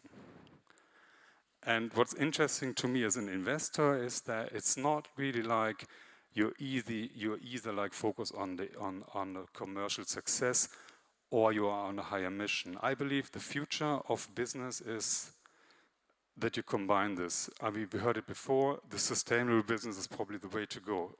Or in easier terms, if you want to be a startup billionaire, you have to solve 1 billion people's problems. And that's what these people are doing. And we are actually looking for those people who actually come up with a cool idea, start a business to save the world in which we can invest our money. Right. I don't know, is it stuck or is it the last slide? It's the last slide. So actually what I believe is, I believe in social fiction. Science fiction to me is like going to the moon and I don't know, whatever we want to do there. Science fiction to me is not this appealing. Social fiction to me is applying the tech we have to solve the issues of the humanity on our planet. And that's what we are up for.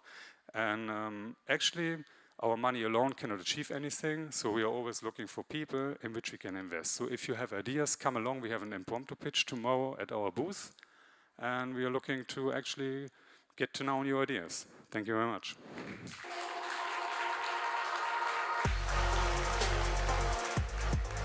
So don't leave the stage yet.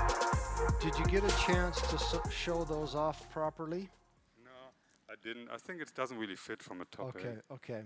Well, we travel around and speak a lot together, and we work very well together. But this is a book, The Beauty of Impact Health, that we're giving away free. We want to give you a signed copy or give it to you. It's inspiring and it's beautiful because an impact innovation is something that affects more than 1 million people's lives or addresses a global grand challenge.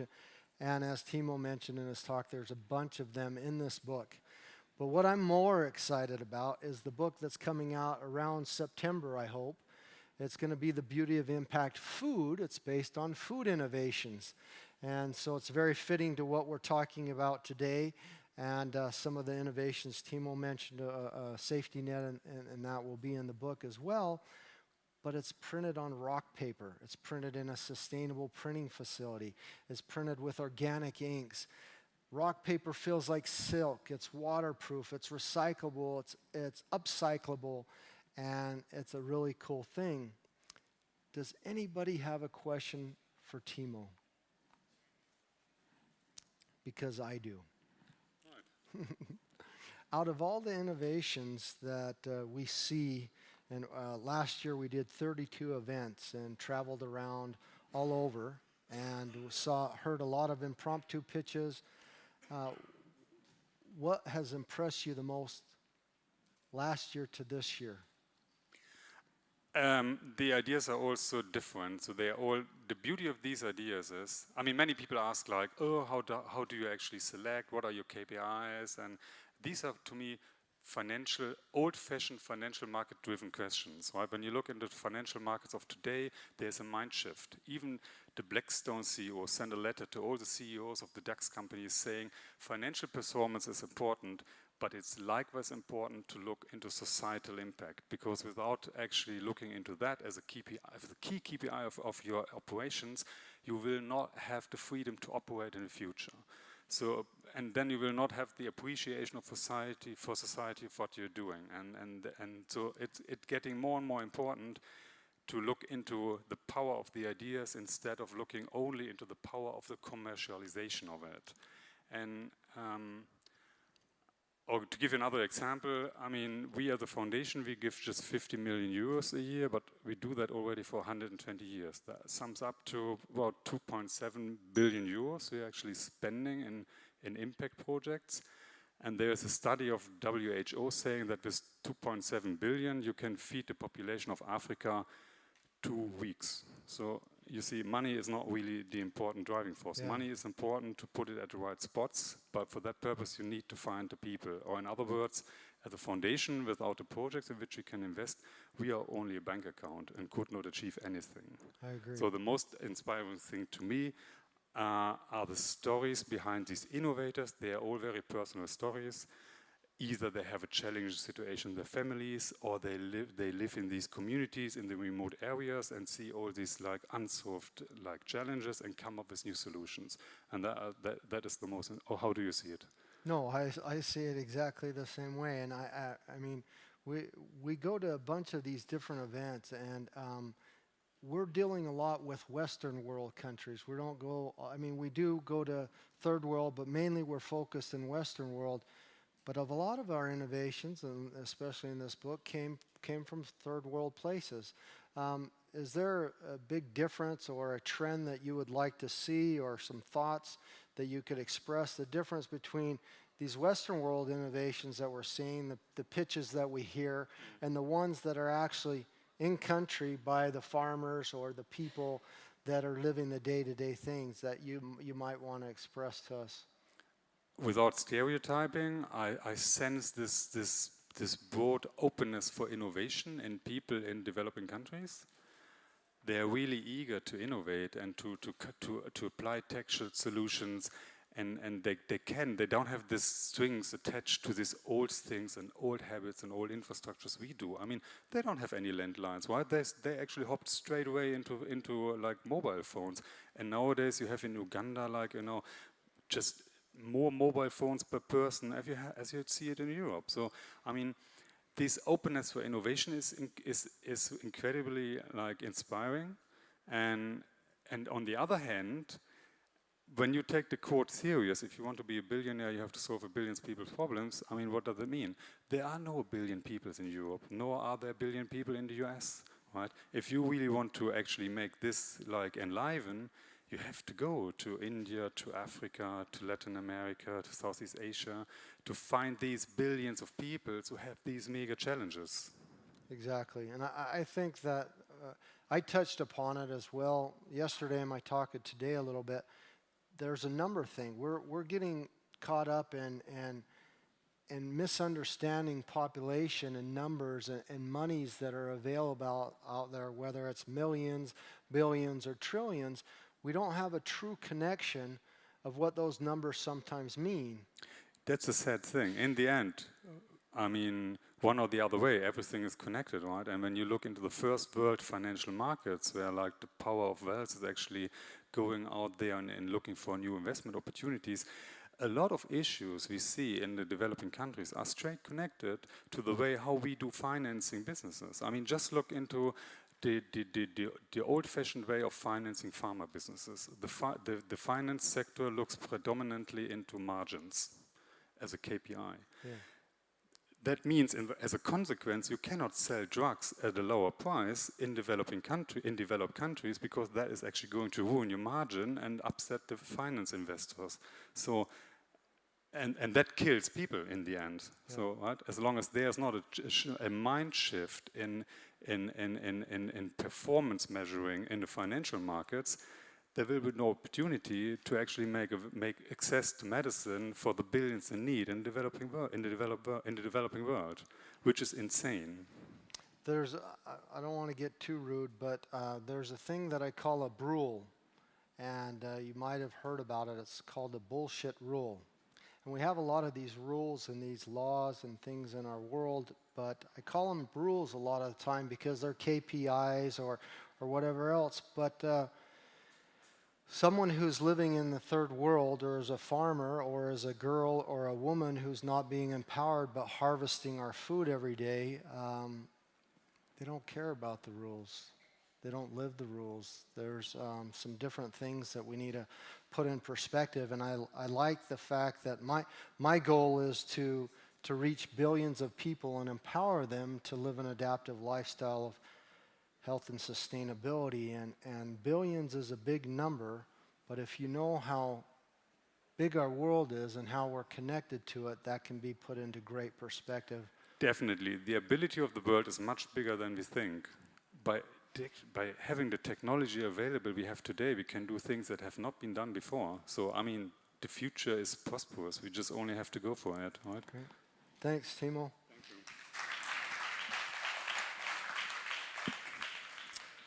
So, I'm very excited to be inviting the next speaker up to the stage, Andrea. Please come on up.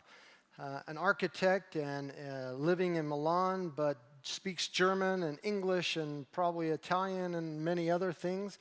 And we haven't got to know each other very well, but I'm hoping we will in the future with some of his great projects, because I'm very interested in doing some things around H-Farm, and he is very involved in that. So you're going to hear some great things. Thanks. Thanks. Thanks for you. Thanks for Jörg. Thanks for all. It's not so easy to come back.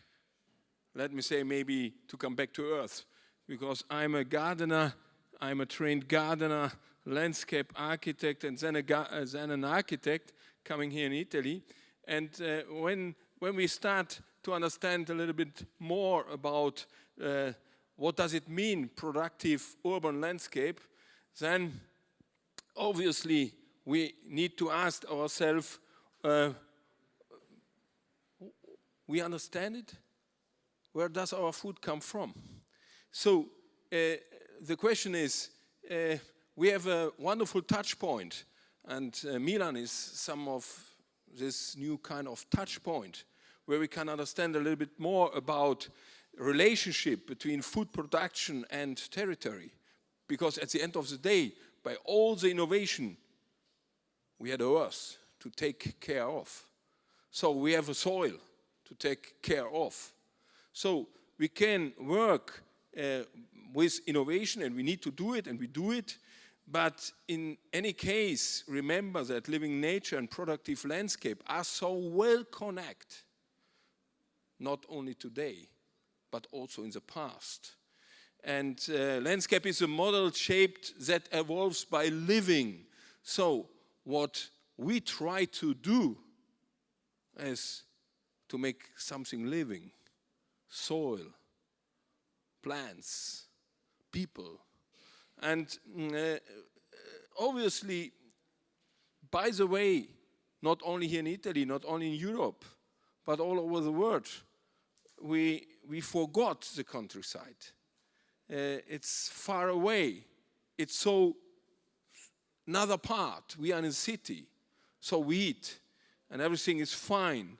And that's the wonderful picture from southern Milan's periphery. And now something really happened. Now something really happened. January 2018, Rem Koolhaas sees the future is in the countryside.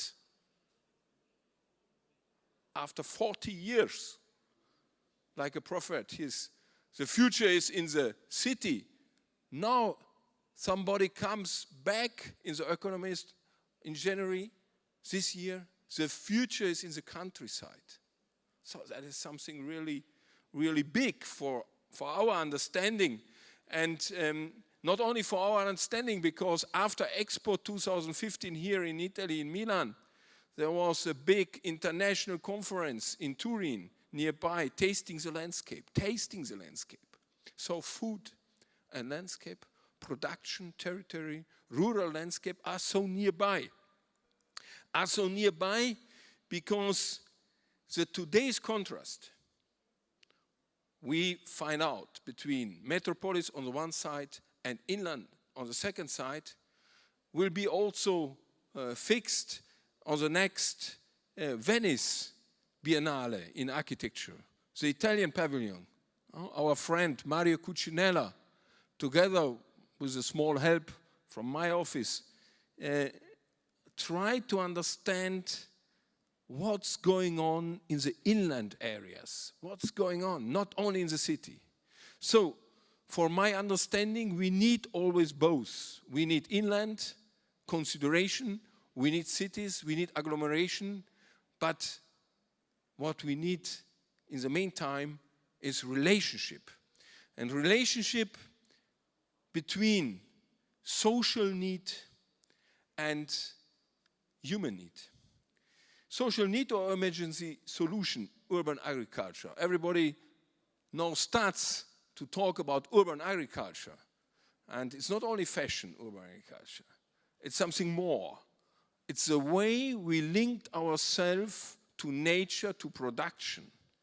And obviously, it is not a solution worldwide, but it's a question to start to understand a little bit more about what we are doing, what we are cultivating. And it is really an answer for our future cities.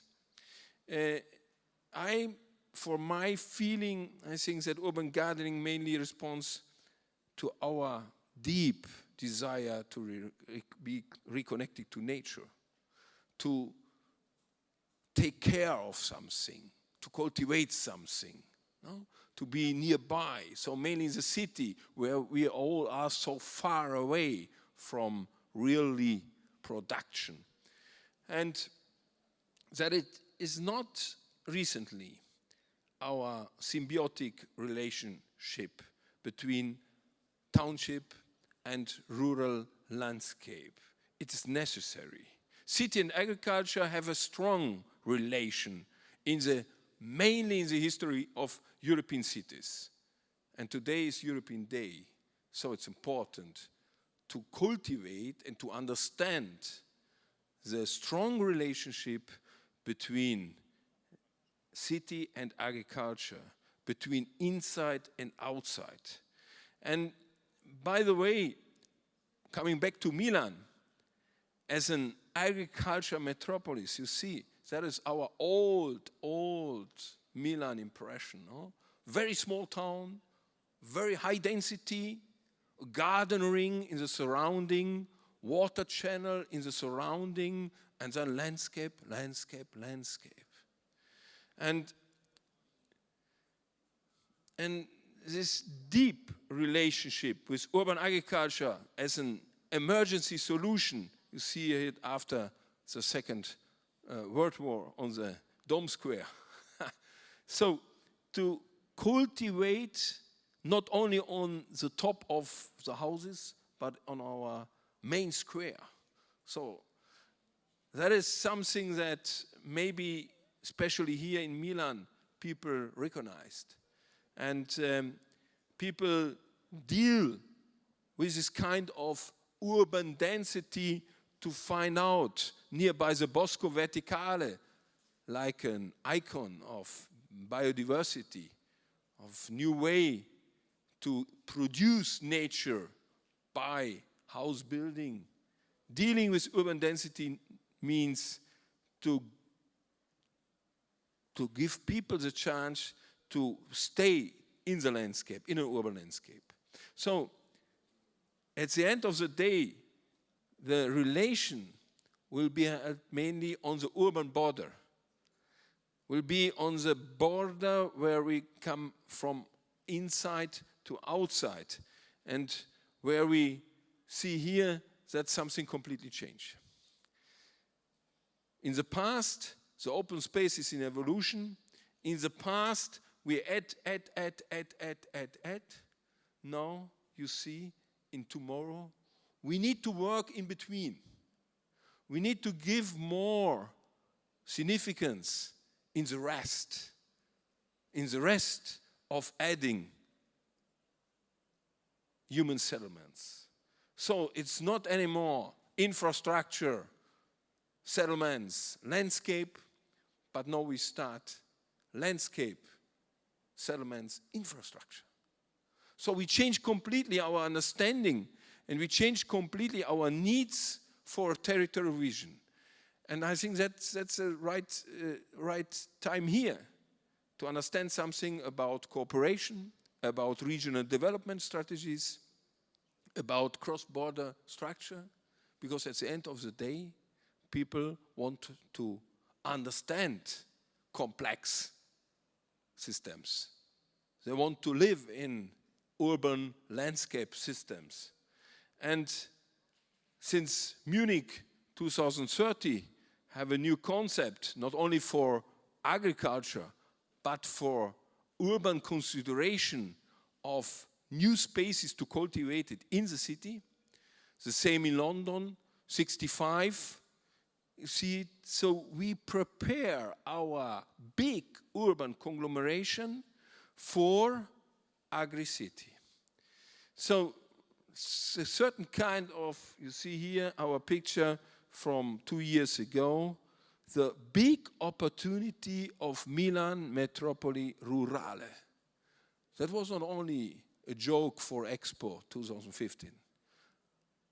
That was the beginning of a new decade. So production, not only in quantity, but more and more in quality. Green infrastructure, that is the new paradigm of European Commission, a new strategy for European green cities, so bringing urban agriculture as a multi-service infrastructure.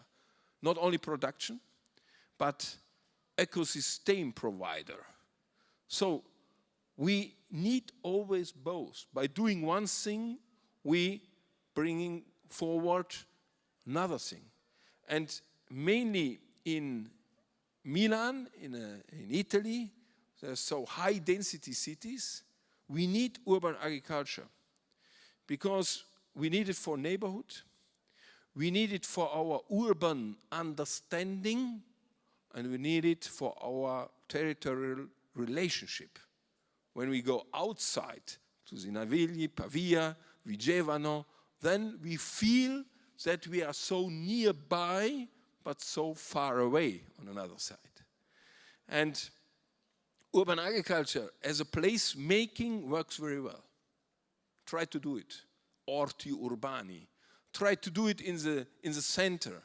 New York, London, Milan. People will come immediately. They want to cultivate together. They ask you to cultivate together.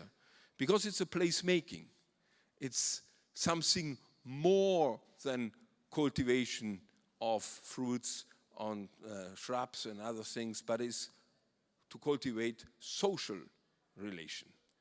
Learning from Rotterdam, we know we can learn a lot of things from outside. From Rotterdam, from Chicago, they do it in hospitals, gardens, they do it in farmer gardens, they do it in shopping center, on the roof of shopping center. In Torino, we make it with young ladies together on a top of a roof and to start a new cultivation nearby. But what we need is a new kind of agriculture. So it's not a solution, but it's a base. It's a certain kind of basement to bring people out to understand what we have under our own feet. And Expo was a wonderful occasion to do it, feeding the planet energy for life. And obviously, not only Expo like an exposition, but also here nearby, the new development areas, Porta Nuova, here nearby, before getting a park, it's a field. Wheat field, Porta Nuova. So it's an installation. So we work with urban agriculture in different kinds and in different minds. Now, from Expo to Mind, we presented last week the Milan Innovation District, the new master plan, bringing together with Massachusetts Institute, with Carlo Ratti and Lend-Lease, Australian developer. So something completely new on 100 hectares nearby. So mind, innovation district, it's not only innovation in one building or one company, but it's a district. And like an innovation lab, we do it in farming decks, in indoor vertical garden, with university, food processing we heard about before, and food distribution. And there are different possibilities. There's nothing better than the other. But what I feel that we need very fast in our cities, something like icons, something like reminder, where people can have a look and understand a little bit more. Bosco Verticale here in Italy, in Milan, is a reminder, it's an icon. No? People have a look, they try to understand something. No? So the Sky Farm here is only an idea of other 100 other ideas to have, to bring food production in architecture together with social interaction.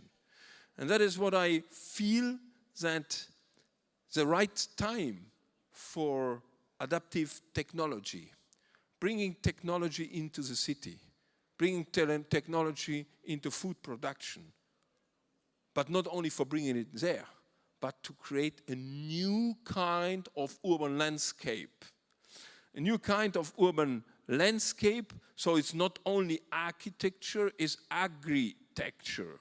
So agri-texture is something more than architecture. And so people will coming there, will have a look, will interact with it, and that is our way, like an architect, to deal with this kind of problem. So exploring new technologies and obviously a new kind of production we heard before. Coming back to the main question we deal with in the last years are the question of, on the one hand, we have an urban renaissance. On the other hand, future will be in the inner part, in the rural part. So urban and rural needs a new partnership. So that is what we take care of in the future. Because there's no city able to survive without surroundings. So we are not islands. So on the one hand, products, leisure, innovation, services, and this bringing together rural as innovation, and Italy is looking very, very good for agriculture 4.0. There's a certain kind of multifunctional agriculture in the new frontier. So it is slow and go. We are so fast, but the future will be maybe a little bit slower in the reality, to taste the landscape, to taste the problem and to understand the problem.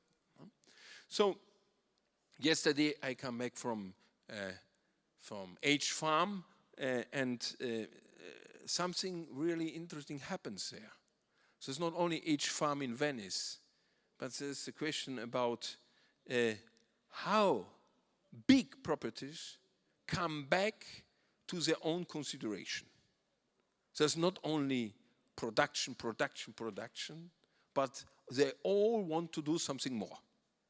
They all want to come back for a public offer.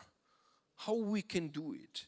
And we can do it by Cacognani, there's Generali, there's Cattolica, so they're big player with very, very strong and big and large properties in terms of agriculture. They want to come back, not only for production, but for social needs in the society. And we work for both, for Cacognani and Catron in FReSH Farm. And the dimension of 1,000 hectares is so big to understand. And it is important what we see yesterday in the Laguna of Venice, new production in the Venice Laguna, biologic production. But we feed also for biodiversity, so production, biodiversity, and we need a little bit more. We need attention. And art, Kunst, bring us attention. So now we try to push very hard in terms of acupuncture to bring attention to the rural aspect by art. This is a good example by Alberto Garruti in our last competition. So what we try to do is to bring people back to earth, back to the land, back to agriculture, and to create a new relationship, because at the end of the day, we all want to be part of a big deal, a new deal to resolve a lot of problems. We are here today for doing this, but at the end of the day, we all want to be reconnected by and with our own nature. And that is a little small contribute by myself for these big problems we understand before. Thank you very much. Thank you, Andre. Does anybody have any questions? Okay, I have a question. How can we work together? You show me, that's quite easy. You show us a wonderful new architecture in Heide, nearby Hamburg. So Heide, nearby Hamburg, it's not really what we understand about a beautiful landscape. Obviously, we are here in Italy, so we try to understand a little bit about beautiful landscape. Heide, I know very well Heide, because every year I go there with my family to St. Peter-Ording, and we make a stop on Heide. And every year is the same, no? Every year is the same, flat land. So my question, how we can deal together, said the same. Innovation, it's like H-Farm, no? Innovation and good ideas need also good new forms, something exciting, something very that people, so Bosco Verticale, that is something exciting, people have a look.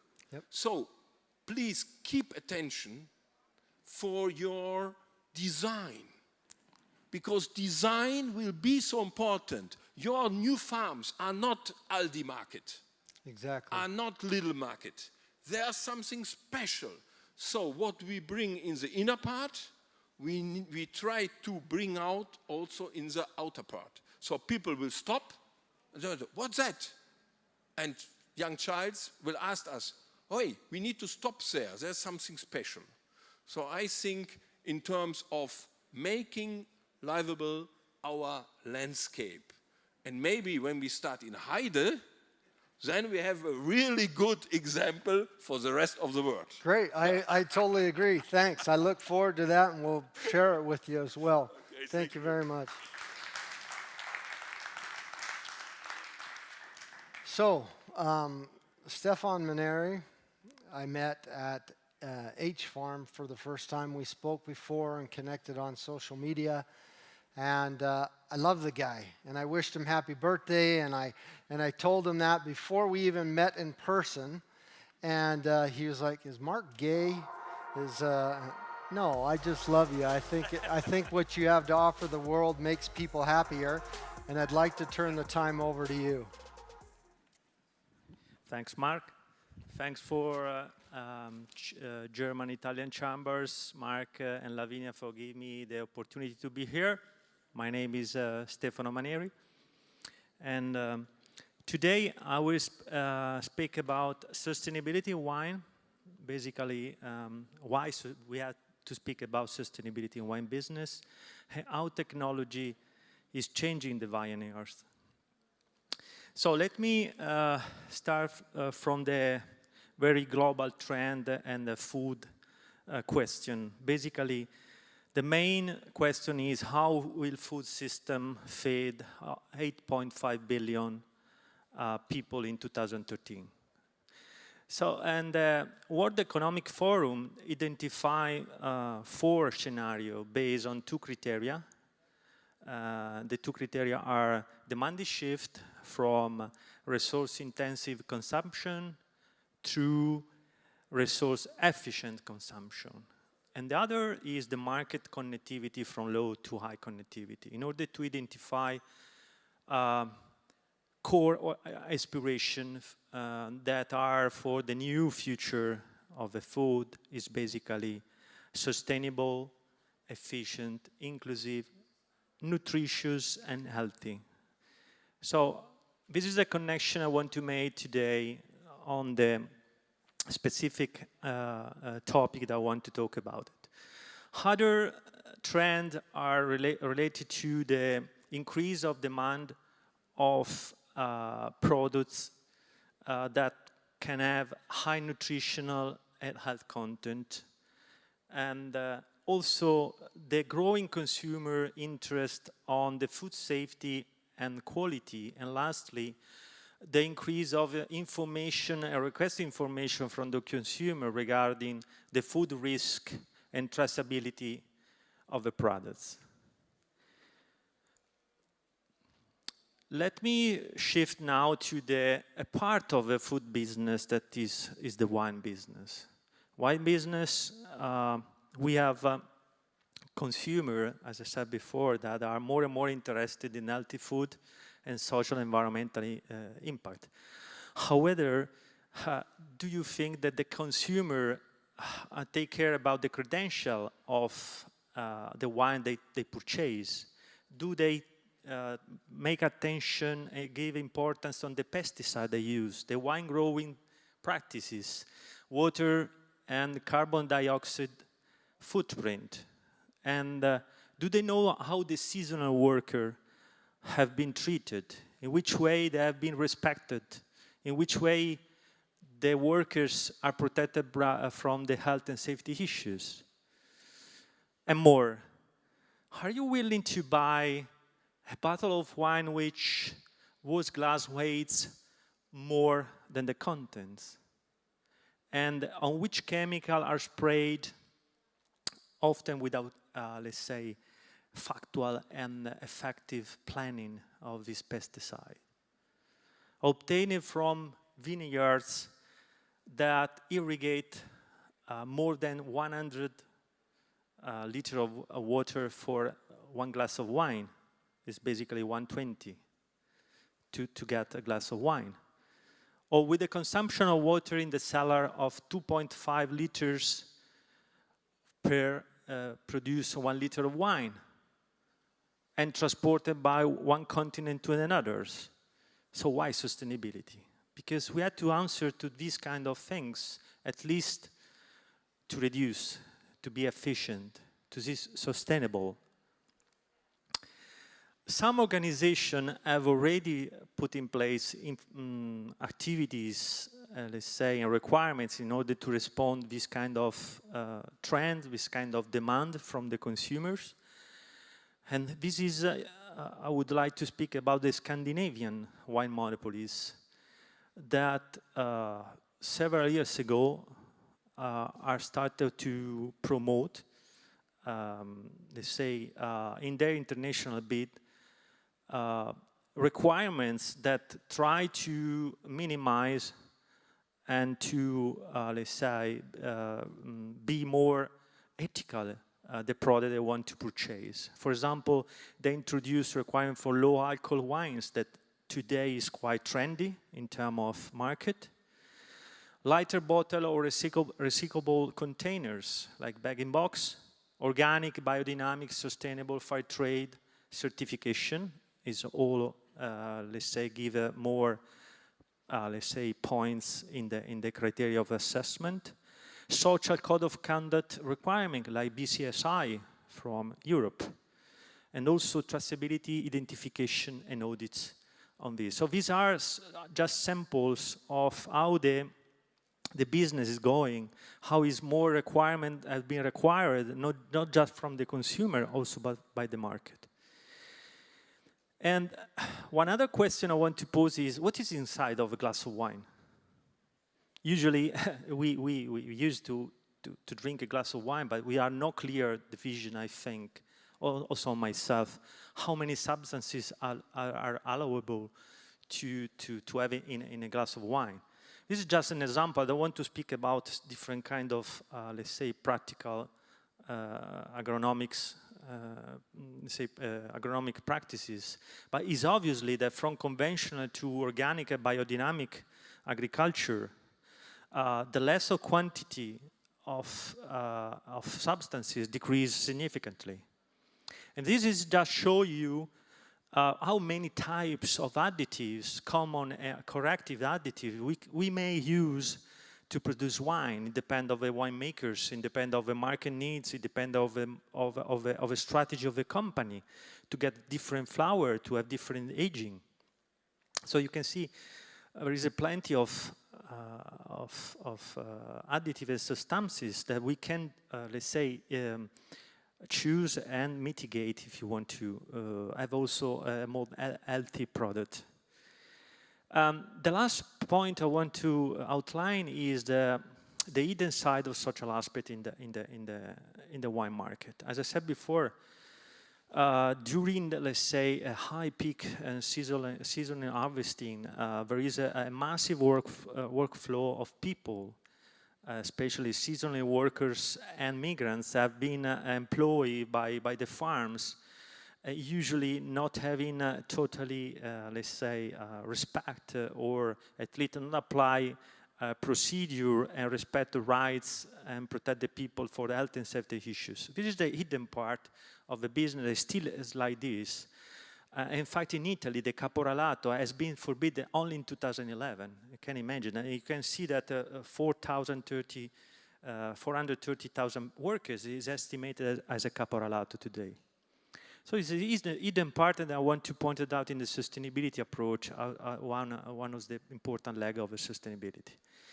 Let's keep now to just to say the connection between, among the sustainability thinking, the sustainable agriculture and sustainable wine growing. Everything is connected, and is a niche market of agriculture, but it's still important because it's growing.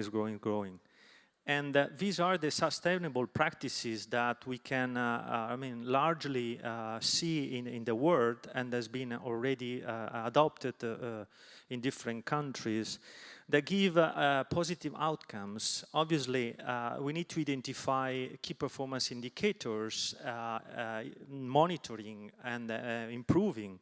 So for reducing the waste, reducing the water, energy usage, pesticide, protect the biodiversity, engage the people, respect social, let's say, behavior, and so on and so on. So, at the international and national level, there is plenty of certification. These could be barriers to get clarity on the consumer side. There is international certification from California, New Zealand, Chile, South Africa, but also a flourishment of Italian certification from the state, from regional and province, cooperation, consortium, everything. It means that something is moving, the market is needed, is maybe need clarity on that. The last part of the speech, just to conclude, is how technology is changing the vineyards. Obviously, the availability of technology, less so-called, let's say, Internet of Things, are completely changing also the wine market, because they started to rethinking the product from the vineyards, distribution, and to the final client. Whereas different applications that we can see, but maybe our colleagues later on explain. We have two examples here. And there are positive outcomes from the grape, let's say the reduction of grape illness to the improved grape quality, and so on and so on. One example is the Tracovino project in the Mosella Valley, where it is ongoing. There are 4 vineyards that apply information, Internet of Things, that given the improving of quality per product, manage the workflow of activities, and also remotely manage the vineyards. In order to conclude, because time is finished, I want to just share with you a sustainable story coming from the New Zealand wine growing program that is one of the oldest, let's say, programs established in 1994.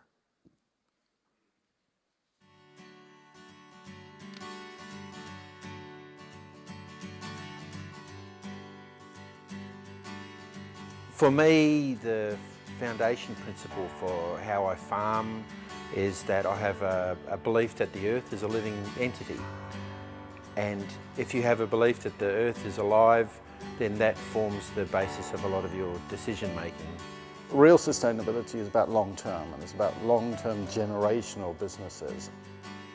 You're dealing with people who are very connected to the land, and we all carry a wonderful energy, especially working in New Zealand. We're a little bit more open-minded, we're all a little bit crazy. We want to do what's right. Again, we're caretakers of the land. These places do say this is wine from New Zealand. For me personally, it's taught me to think wider with both the earth and outside of that and those influences, but also people. Having this belief, we always ask ourselves, will this action add or take away life? It's a very clear opportunity to put the human being back into the centre of the agricultural landscape. And it's a very clear opportunity for the human being to be in harmony with the landscape around. Recently it's becoming more and more that we're working with nature rather than fighting against it. So we're constantly learning and constantly trying to improve. And I think really what we're doing here is farming like people farmed 150 years ago as my family started out. And the passion that they have to then think, well, if there's that much effort going in to what we're thinking about and understanding what we're trying to express with the land, surely that's going to come out within the wine. I couldn't imagine doing it any other way. That's agriculture. It's as simple as that, really.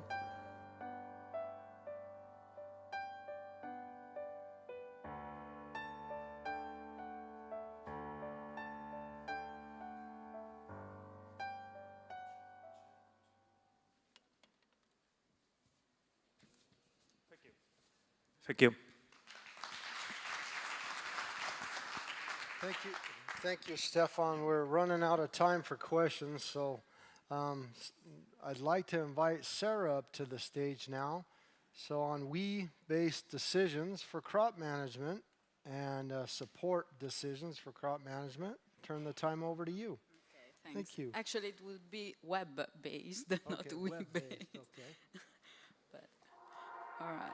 So, good afternoon. Thank you very much for this opportunity to be here today to represent Horta. Horta is a spin-off company of the Catholic University in Piacenza. And it was born in 2008 with the mission to transfer innovation from research to applied life to agriculture. How? Using the new information and communication technology, and in particular internet.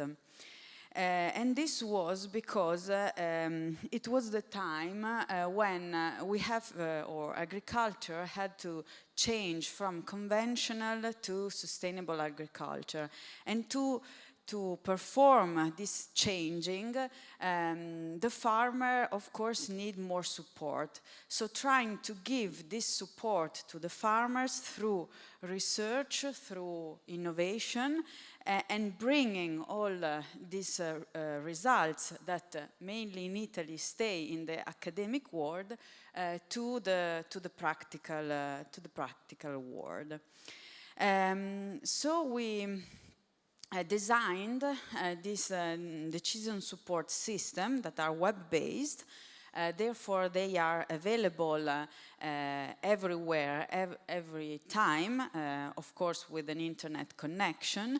Since they are web-based and it is not a software that you have to download on a machine, it is always updated. So every time there is a new functionality, a new result of the research, this is feed into the system, and the farmer has this new functionality available, always available. So this is what we consider the decision support system. So it is a continuous flow from the environment, in particular in this case from the vineyard, to models, to rules, to our servers.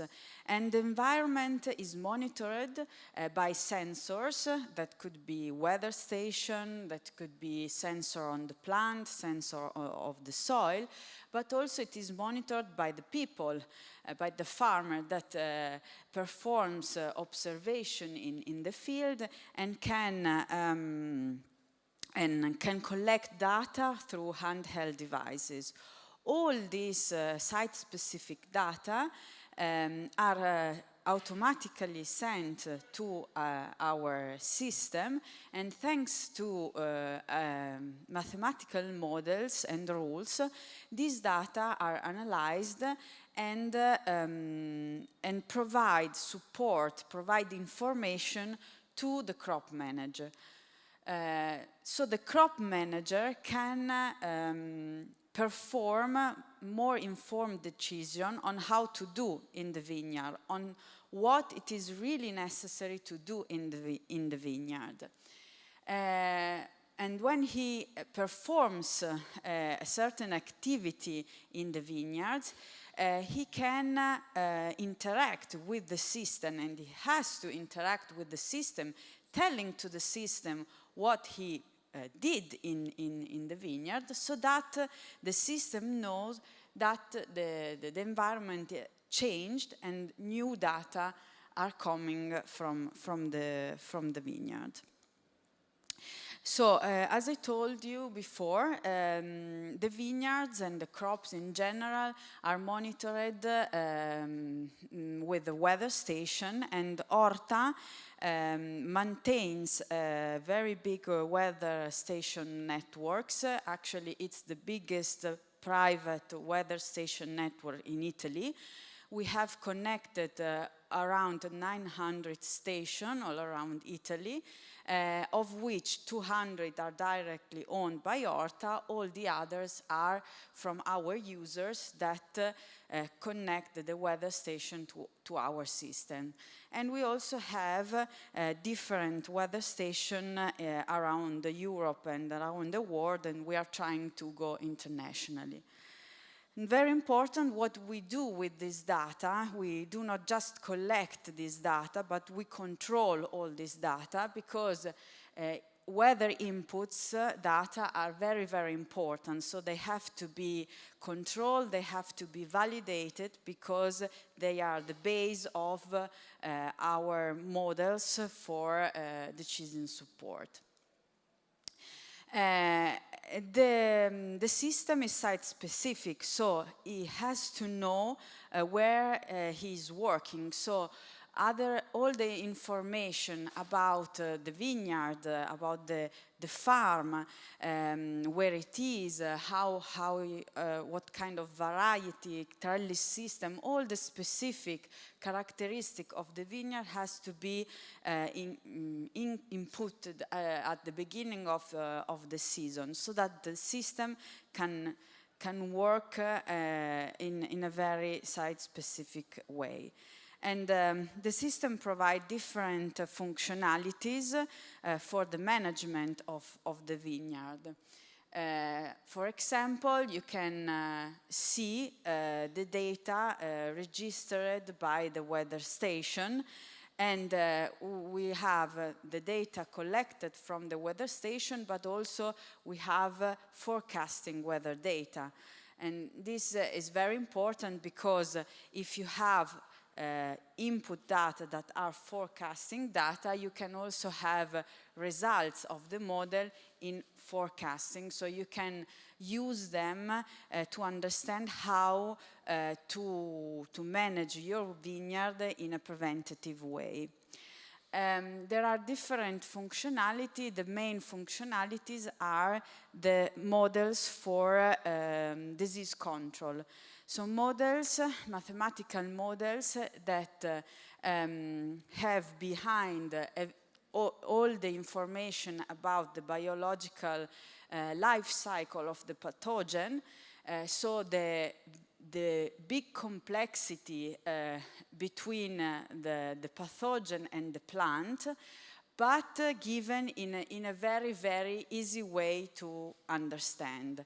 So actually the farmer can understand if a certain day there are the conditions for infection by this pathogen in a very easy way. You can understand if it's green, no risk. If it's red, there is a risk. And protect the vineyard when it is really necessary and when it is really efficient to protect the vineyard, and not just protect the vineyard on a calendar based and perform a pesticide treatment every 10 days during the whole season. So the system provides, as I told you, very easy to understand, clear to understand outputs, and a lot of details and support to take the right decision on what to perform in the vineyard. Moreover, there is a complete database on all the pesticide, plant protection products and fertilizer that are registered in viticulture. And for each product, there is a page with all the characteristics, and in particular, there are a lot of information to understand if a product is more or less sustainable, and if it can be used in a strategy against resistance. When the farmer decides what to do and it performs something in the vineyard, he can register this operation into the system, so that the system knows that something has changed, and then actually, for example, in this case, a treatment was performed, and therefore my vegetation, my plant is now protected against specific diseases. So the system is interactive. If you say to the system that you performed a specific treatment, for example, a new model starts, and this model calculates the time the plant is protected from that specific treatment.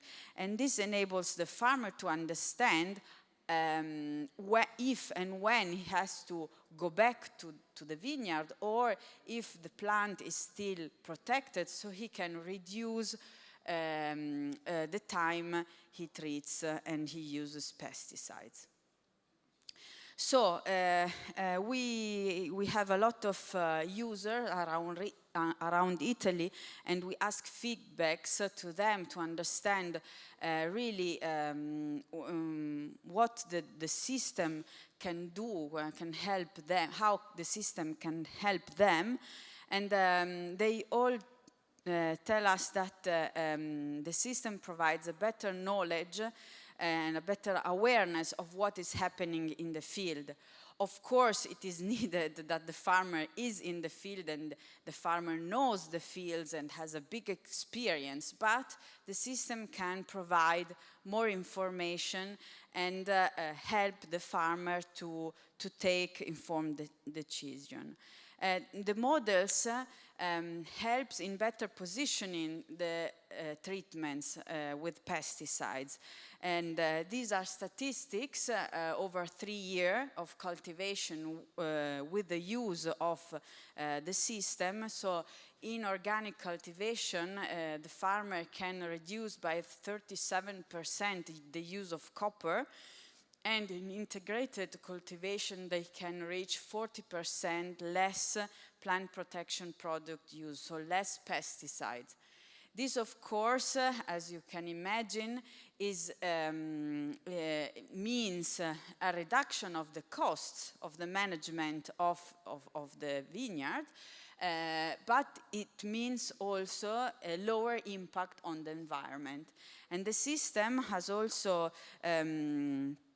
a functionality dedicated to the calculation of the impacts of the cultivation of the grapes, impacts on the human health, on the air, on water, on biodiversity, on energy, and on soil, with several sub-indicators.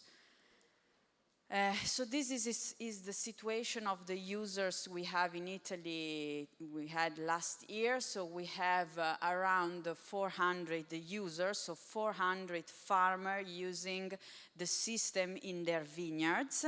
And we reach more than 200,000 logins during the year. As I told you, we ask feedbacks to our user to understand the helps the system can provide them, and they are all very happy, and they confirm us that the system helps them to take better decisions. Okay, this can be an example of a system based on new technologies that can really help farmers, from very small farmers. We have farmers with just 5 hectares to very big companies with different farms all around the country, to produce in a more sustainable way their grapes, and of course then to have a more sustainable wine in their bottles.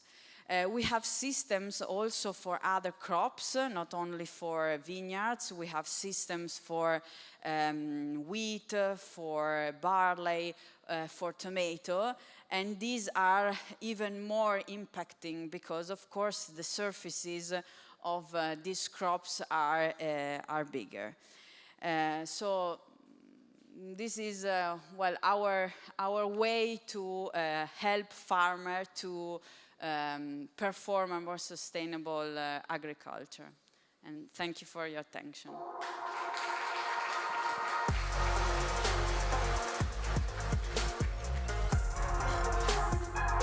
Thank you so much. I appreciate it. Thank you so much, Sarah. I'd like to invite Irena up to the stage for a new innovative approach to transfer. Thank you. Good afternoon. I'm Irene, and I'm the communication and event manager of FReSH. FReSH is a demonstration farm based on environmental and social sustainability. Today I'll speak about FReSH as an example of permanent platform for sustainable management of viticultural ecosystems. FReSH is a demonstrative grape and wine farm based, driven by the promise of leaving the soil in a better situation than the one in which we found it. We have 15 hectares of vineyards. Not all of them are in the same block, as you can see from the photo. Some of them are around the main structure and some in other fields. We are on the hills surrounding Castellarquato, a small town in the province of Piacenza. Resuve's mission is matching tradition, the ancient art of making wine, with innovation, the use of new technologies for making it. Our ethic is based on transparency, which is a key element for communicating what we are doing and for adding value to our product. Resuve has 3 souls: the grape production, the extension of Horta, a spin-off of Catholic University, and the wine production. Let's start from the grape production. We look at vineyard not as a set of vine plants, but as an ecosystem. We use a rational management of the vine plants, which means taking care of canopy, soil, disease and pest control, nutrition and irrigation. In order to have a rational approach, we keep environmental conditions always under control through an advanced systems which can measure air, soil and plant situation. In this photo you can see some of our systems. We use innovative tools to monitor the vineyards, such as drones. In this photo you can see some data from a drone, which can tell us the level of maturation of the grape, so we can know when it's better to pick it up. And you can see also some other instruments that we use to monitor the vineyards. We use fertigation to fine-tune plant nutrition and water availability to real plant needs. We gather water from our lake, which is filled up by rainwater, and then we mix it with fertilizers, and then we give the mix to the plants. We use the web portal vite.net, which suggests us the necessary treatment to do, and by collecting information from single vineyard. A rational approach means also measuring the impact on the environment and on human health by using a development indicator within the European project Innovine. We take care of avoiding point source pollution by using, due to chemicals, by using an advanced system for collecting and managing chemical residues. In the scheme, you can see the function of this system. Let's talk about the extension soul of Resuve. Resuve is an extension of Horta, which is a spin-off of Catholic University, and our aim is making the transfer of innovation in a sustainable viticulture more efficient. And we do it through agricultural extension. We transfer scientific and technological research results and new knowledge through education of farmers and technicians. We do it through a participatory and experiential approach, which mixes horizontal and vertical information flows. Horta organizes informative technical days called Demo Days. Each of them is centered on a subject, on a specific subject, and during the day there are lessons and practical demonstration about it. Horta promotes research and development and educates advisors and farmers. And we, as Resuve, does all of these things in collaboration with Horta. We conduct supplementary activities, internship, thesis, and other work experience in collaboration with viticulture and enology courses of Catholic University of Piacenza. We organize practical courses for vine growers, farmers, experts about innovative methods for sustainable viticulture. We carry out experiments about sustainable viticulture within research and development projects conducted by Horta and with the collaboration of suppliers of technical means. We also organize events and demonstration activities about innovative methods in viticulture. Here are some photos of our events, which are organized both for normal people and for experts. Let's talk about the vine production. Resuve produces 6 types of vine belonging to the DOC Colli Piacentini. We produce some of the most typical vines of our area, such as Ortrugo, Malvasia, and Gutturnio. And we also produce an international variety called the Cabernet Sauvignon. That's what we do and how we do it. I hope that you would like to support our work, and thank you.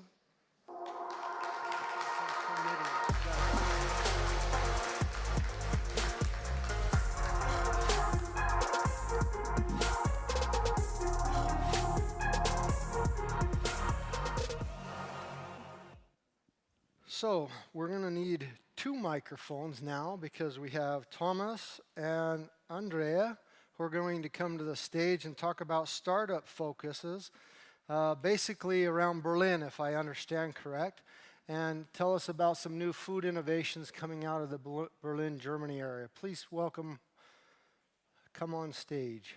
You've got your microphones, perfect. Thank you.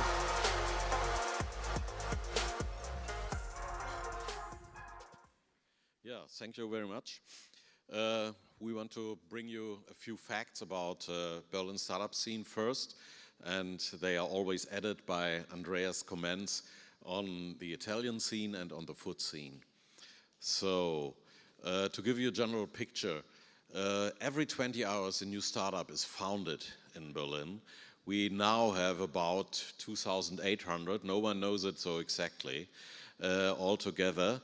And in Milan, Andrea, how is it there? Yes, Milan is still in the top 10. I mean, I think Berlin at the European level is in 2nd position. The first one is London. Another important town is Amsterdam.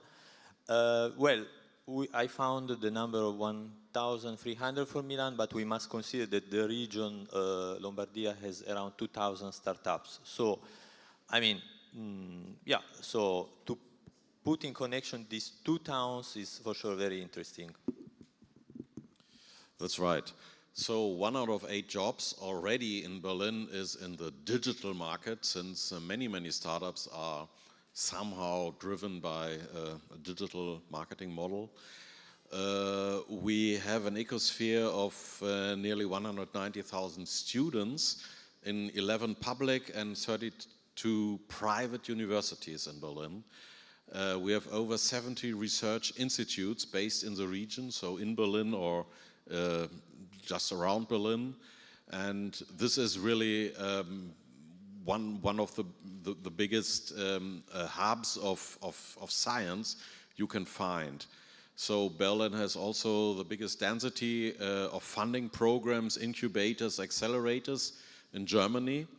And investors, of course, believe in Berlin. Not only investors, we have also many young guys from all over the world trying to test the best, go to Berlin. And we see that from the investment side, that Berlin really swallows nearly 70% of all startup investments in Germany alone. And that is not only that, we have also on the latest thing, blockchain.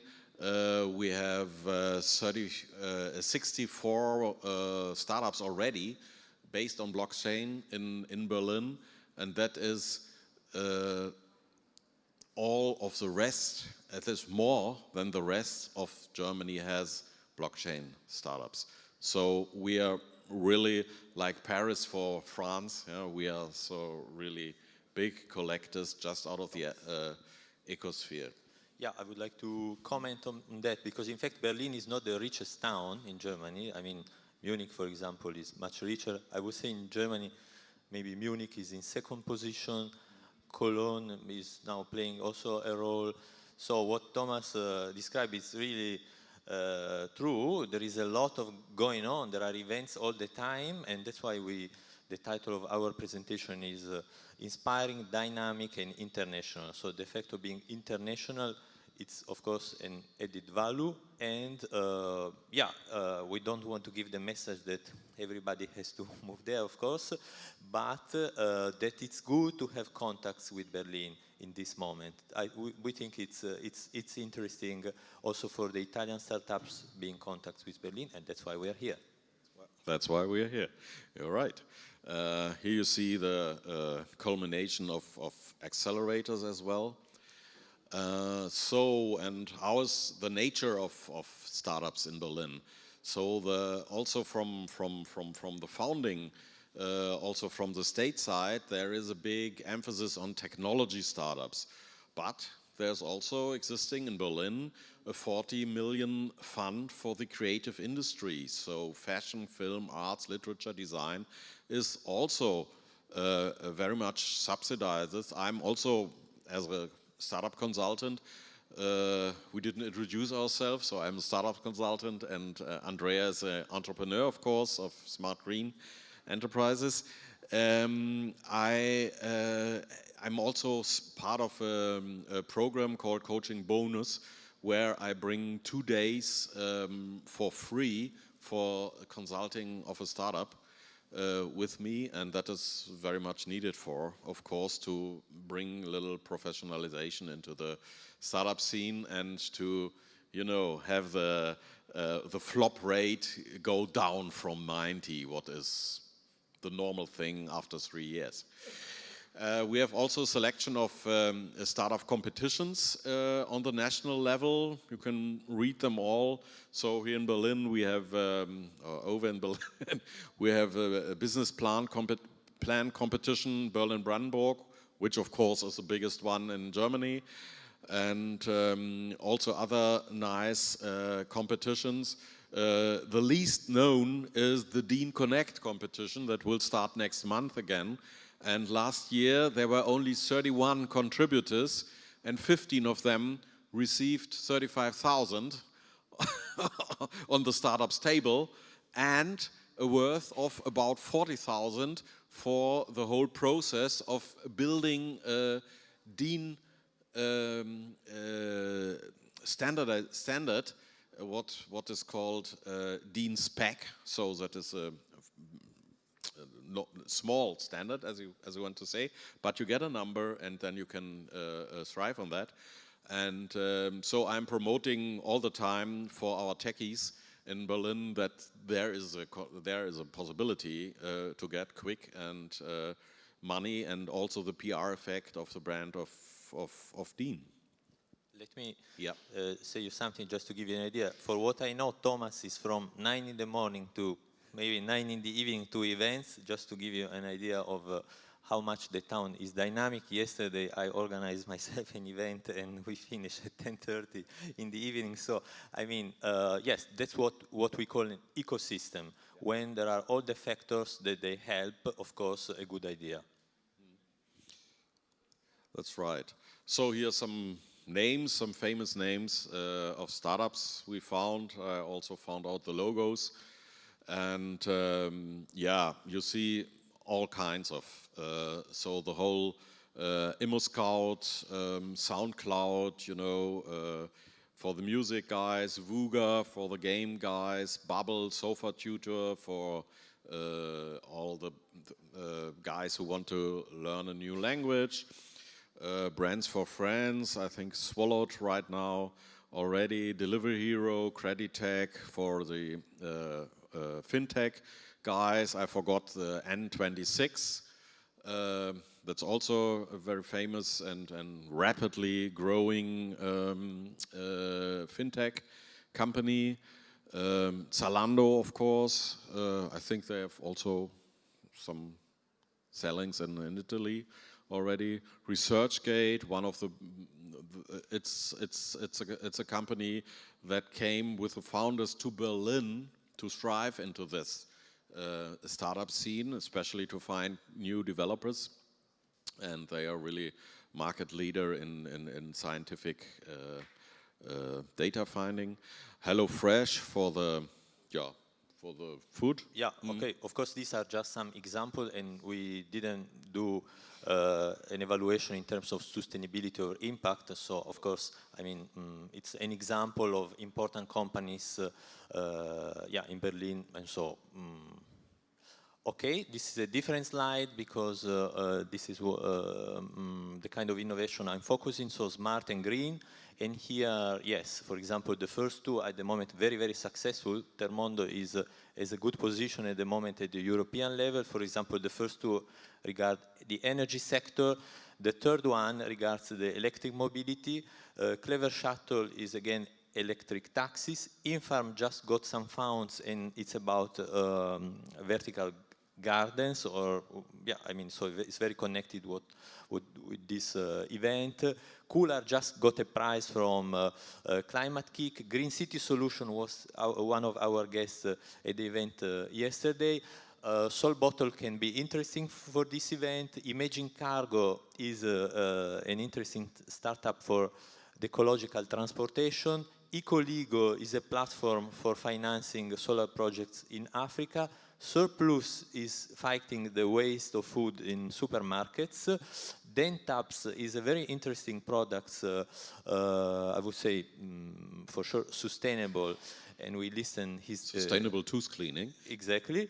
And Ecosia is an incredible startup, and because it's a kind of alternative to Google, and they plant trees all over the world. So just if you search on Ecosia, then they will collect money, and quite a lot, by the way, and they will plant trees. The system is not drink and have a little jungle be cultivated or re-natured, but Ecosia, if you do the Ecosia stuff, so search for words, they, from the turnover, plant new trees. So that is very, very sustainable there. Yeah, and let me say you again, this is just a list, of course, there are many more, and for a very good description, I suggest you to make some research. I just, of course, describe it then in 1 second. That's right. We have also a few startup events in Berlin, so this is just the big ones here, and there's another big startup event for the first time. Is Smart and Green on Stage, and that is Andreas' event, and we all invite you to Berlin, to the EUREF campus. Yes, I mean, in fact, it's true. I mean, there is a list of important events. The last one is the one that we are organizing in October at EUREF campus. That is, by the way, a very strategic point for smart and green innovation, and that's why I'm very interested here in getting in touch with new ideas. I was before visiting the stand of Trentino, for example, and we met other interesting European startups. So if you know an interesting green startups, I'm very interested in inviting to this event in cooperation. We love cooperation more than competition. That's right, and this is exactly the website. The webpage, Talento Conti Events. For it. And so we also want to give a little glimpse to the future. And what is the next big thing? Blockchain, we are in midst of it, and it's affecting more and more verticals. We, of course, all experience on some fairs, but maybe at home as well, mixed realities. looking through glasses in one form or the other. Artificial intelligence, there is no tech article without that buzzword anymore. But to look a little further on, we have perhaps to experience bioengineering, genetic modification. From time to time you read something about brain-computer interfaces. They will really thrill. Quantum computing has not been successful, but they are like fusion atomics. They are at big research stadium. And cryogenetics, so radical life extension. If you have read Harari, you know where everything is going. So people with 120 years won't be so rare in the future as we know. Yeah, and what is the next thing, big thing in food? Well, in fact, Thomas, I would prefer you to describe this. These are just some trends that, in fact, you wrote, and so. And also before there were some trends that we cannot predict the future. So. Yeah. Okay. There are new tropics I found that are smart drugs. So we once started with astronautic alimentation for astronauts. And this is the thing as well that brings you up again, and you know, on a way makes you better think and digest. Zucco Zero, which I really invited here, but they couldn't come. They are a natural sugar alternative, so they replace sugar 1-to-1, and by the same time have 60% less calories, and they are all proposed by natural things, and so very interesting. Food from insects, that is also since 20 years we hear those guys, but now we have insect snack bars in Germany, several of them, and they are really thrilling. And they really taste good from time to time. So you don't see the insects, of course, because they are brought down, yeah, to the molecular state and sprawn all over the bar. So you have just a normal taste, but of course insects are full of protein, and they very quickly grow. So it's one of the future trends for nutrition as well. Of course, and we heard it already in the keynote speech, 3D-printed food from the Trekkies, that will also be the next thing, so we don't have to go to the fields anymore, and we do it all in our homemade replicator, perhaps. Yeah, and that's the two of us, and we thank you very much. Some last word from Andrea? This is simply a description of what we are doing. Yeah. So we, for example, I was impressed of all the presentation, all the speakers. We are here because, yes, matchmaking, cooperation are really a basic moment for our work. So thanks again for the invitation, and these are our contact information. If there are questions or anybody wants to approach us, of course, we are here for this. And we made good 2 minutes.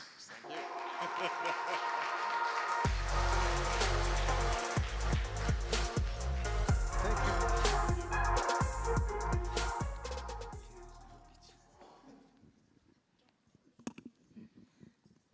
Giuseppe, please come to the stage and tell us about your wonderful innovation to protect food heritage for Italy. Thank you.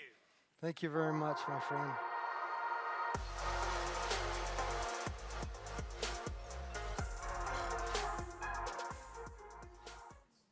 Hello, and thank you very much for here, and thanks to the Italian-German Chamber for inviting me and giving me the opportunity to tell you how the technology could be an innovative solution, a very simple solution to protect, to defend, and to promote the Italian wine and food heritage. There is any Switzerland in the audience? Switzerland people? No? Okay, I can go ahead. This is a nice quote. So in Italy, for 30 years under the Borgia, they had welfare, terror, murder, and blues, but they have produced Michelangelo, Leonardo da Vinci, and Renaissance. In Switzerland, okay, they had brotherly love, they had the 500 years of democracy and peace, and what did he produce? The chocolate clock. This is just a nice quote for Orson Welles. It's just to introduce our incredible heritage for the food, for the wine. Italy is the world leader by number of products certified by the European Geographic Indication. And this is incredible because we have a very big biodiversity about the food. Going in deep, we can see that we have 818 food and wine registered at quality system, IG quality system. And this is incredible. And this, you for sure knows all that trademarks that are protected in Europe, but unfortunately not outside Europe. Italy is also the most searched, searched stranger food in North America. And all around the world, Italian food is very searched everywhere.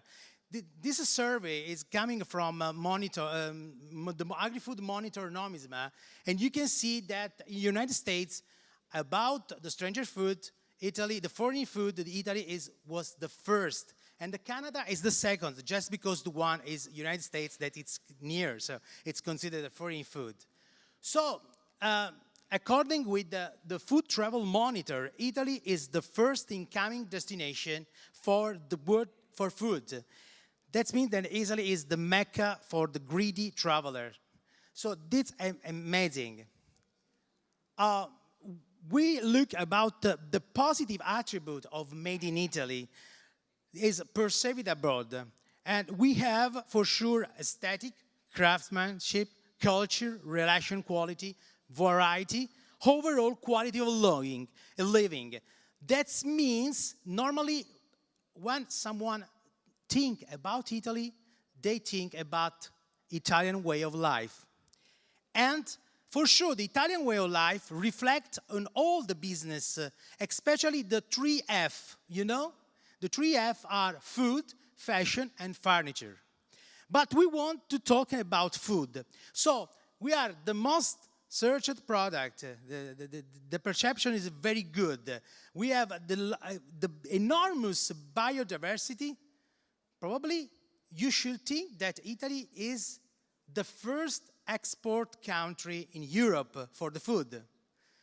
Unfortunately, this is not true, because the perception is amazing, because you can see this is all the value that outside Italy are the perception about our food. But this is the data. Italy is just on the 5th position. It's very strange because the Netherlands, for sure, has just 34 products certified, and they export more than double that Italy. The German on the second, it's a very good job with 164 products. So the question is, why? This is a very interesting question. First of all,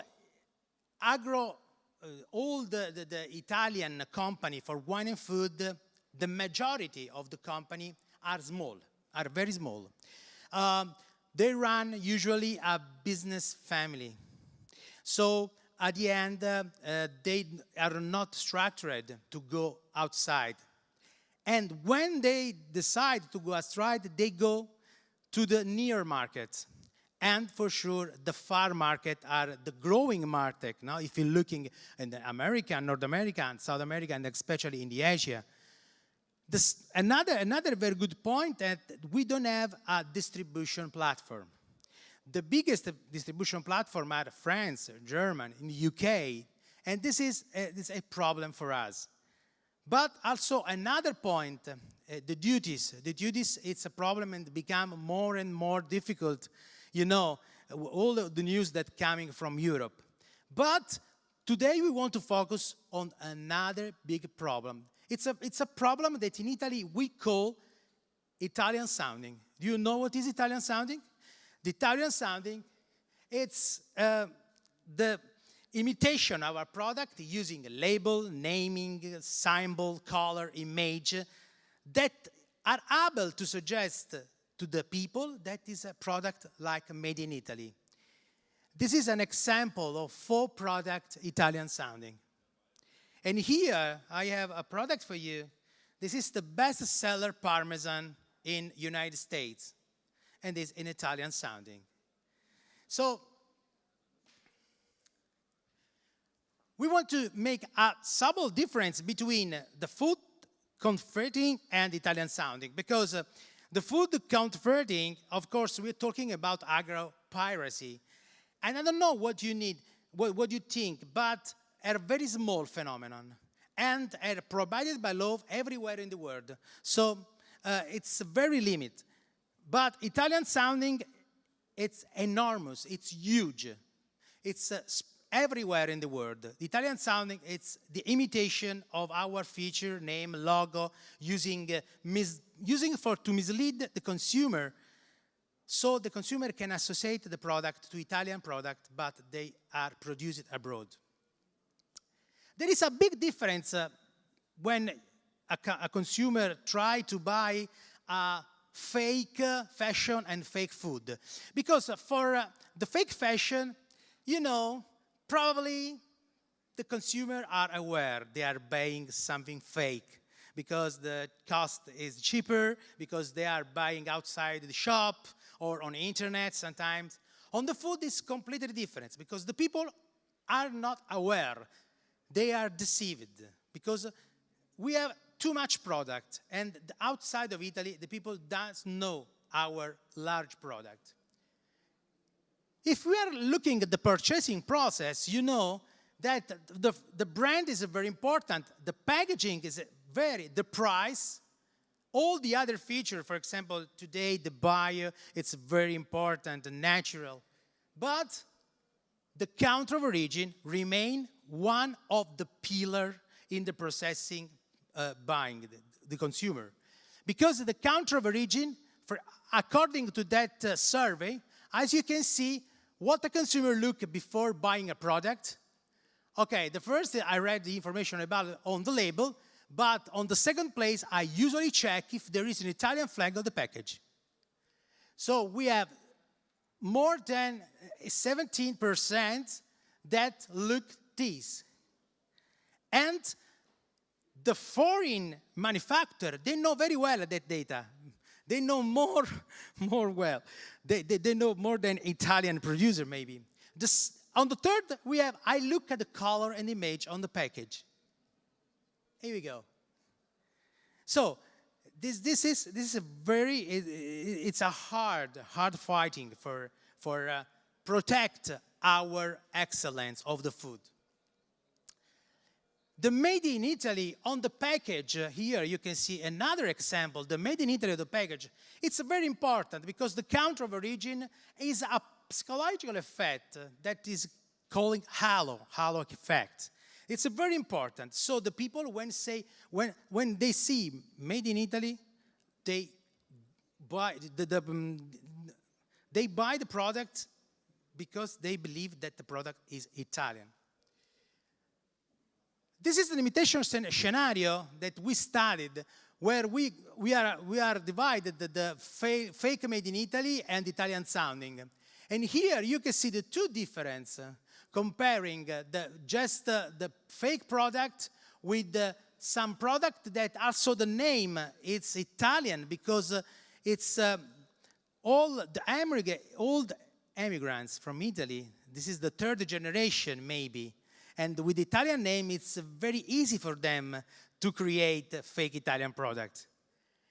So, but at the end, this is a different approach. It's amazing because this is made by the second company at the world for the food, the Kraft, you know. And okay, in United States, we don't have the protection of Parmigiano Reggiano because they don't recognize our protection.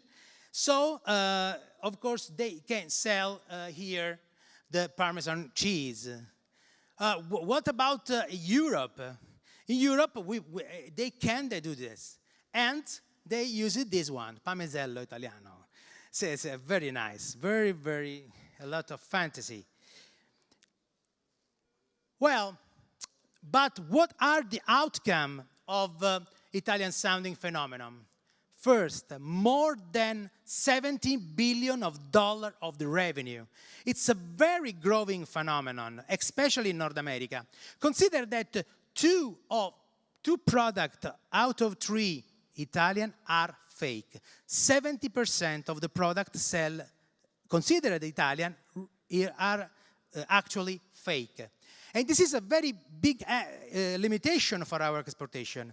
But it's also a problem for the confusion for our product. And also it's a discredit about the original product. And also consumer health risk. This product, if you're looking for internet, you can find this. And you just type Kraft Parmesan wood. Because in this product, they found wood. It's incredible. In fact, they had a lot of problem about... so we are talking about risk on the consumer health. We studied for 2 years the phenomenon to understand everything about Italian sounding, because to imagine a solution. And this is our landscape about the technology approach. We compare barcode, QR code, smart tag, and blockchain. Blockchain is the last one. The colleagues before talking about the blockchain. But we analyze all the feature. So we set all the feature. And at the end, our solution is based on the barcode. Because it's very simple. It's everywhere. Not required any extra cost for the producer. The producer, especially the food producer, they don't want to change their label. They don't want to change nothing. They don't want to invest more money. So this is the best approach, because just based on the barcode, we can try to give a solution to them without forcing to change their packaging. So let me introduce Autentico, our innovative solution. Autentico is an app, is a free app for the consumer, and is a candidate to be the best free app to help consumer everywhere to recognize the authentic Italian food and to support Italian wine and food company to sell more abroad. I have just a video for you. We don't have audio.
So this is our free app. How does it work? Just scanning the barcode, you can understand immediately if the product is original Italian or not.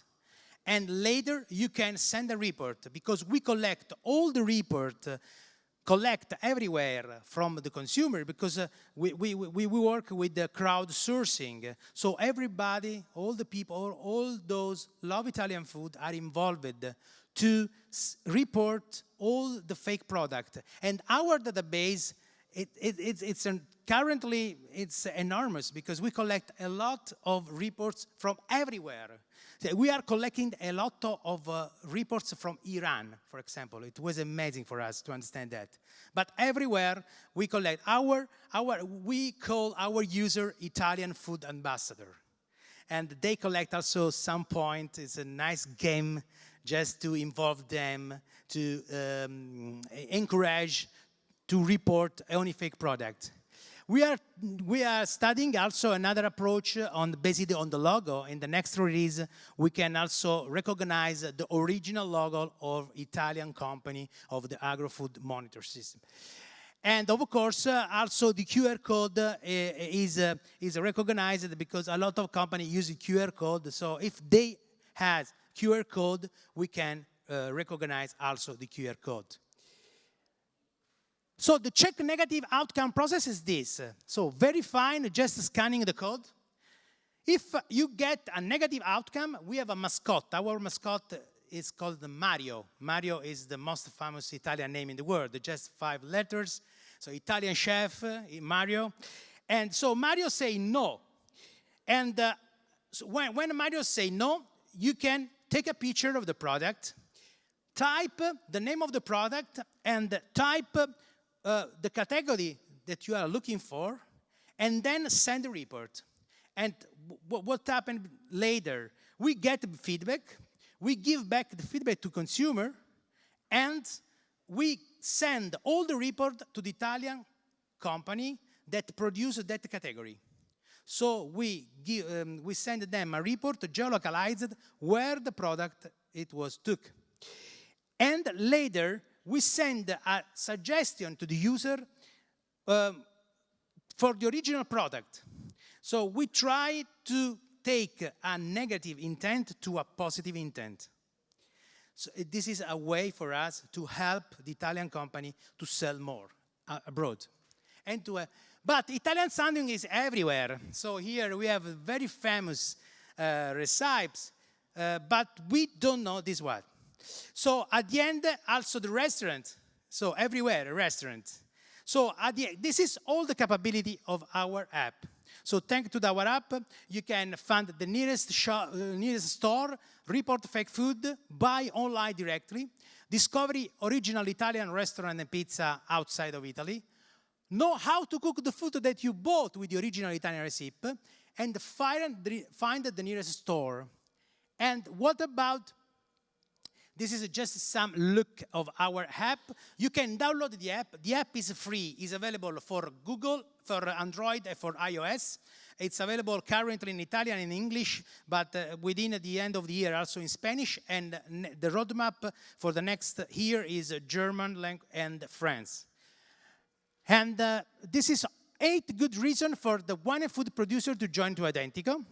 So they can sell more abroad, increase brand awareness, know all the various imitation attempts, and they can get, thanks to Authentico, a geolocalized market report to understand where we collect the request. So this is very interesting for them because it's like a Nelson report for the geolocalized market, but it costs nothing, okay? But it's very, very good.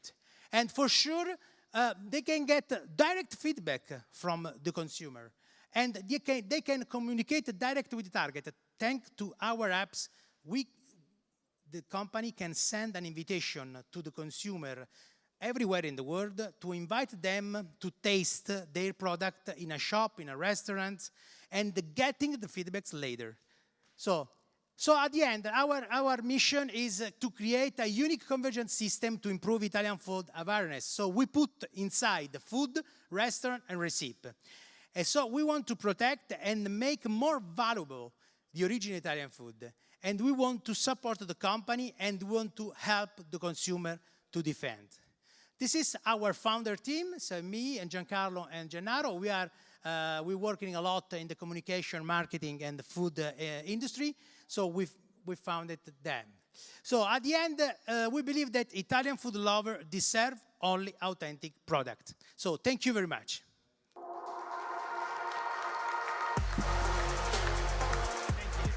You are exactly on time. You've got it down to the minute, but I have a quick question for you. Yeah. Okay? Yeah. What's the most copied or security problem with food? Which product, which brand would you say that you see the most? Parmigiano Reggiano is the most copied product for sure. Okay. And we have also at second place the tomatoes, pomodoro. A lot of tomatoes everywhere. And what's the market share on that as well for Italy, roughly?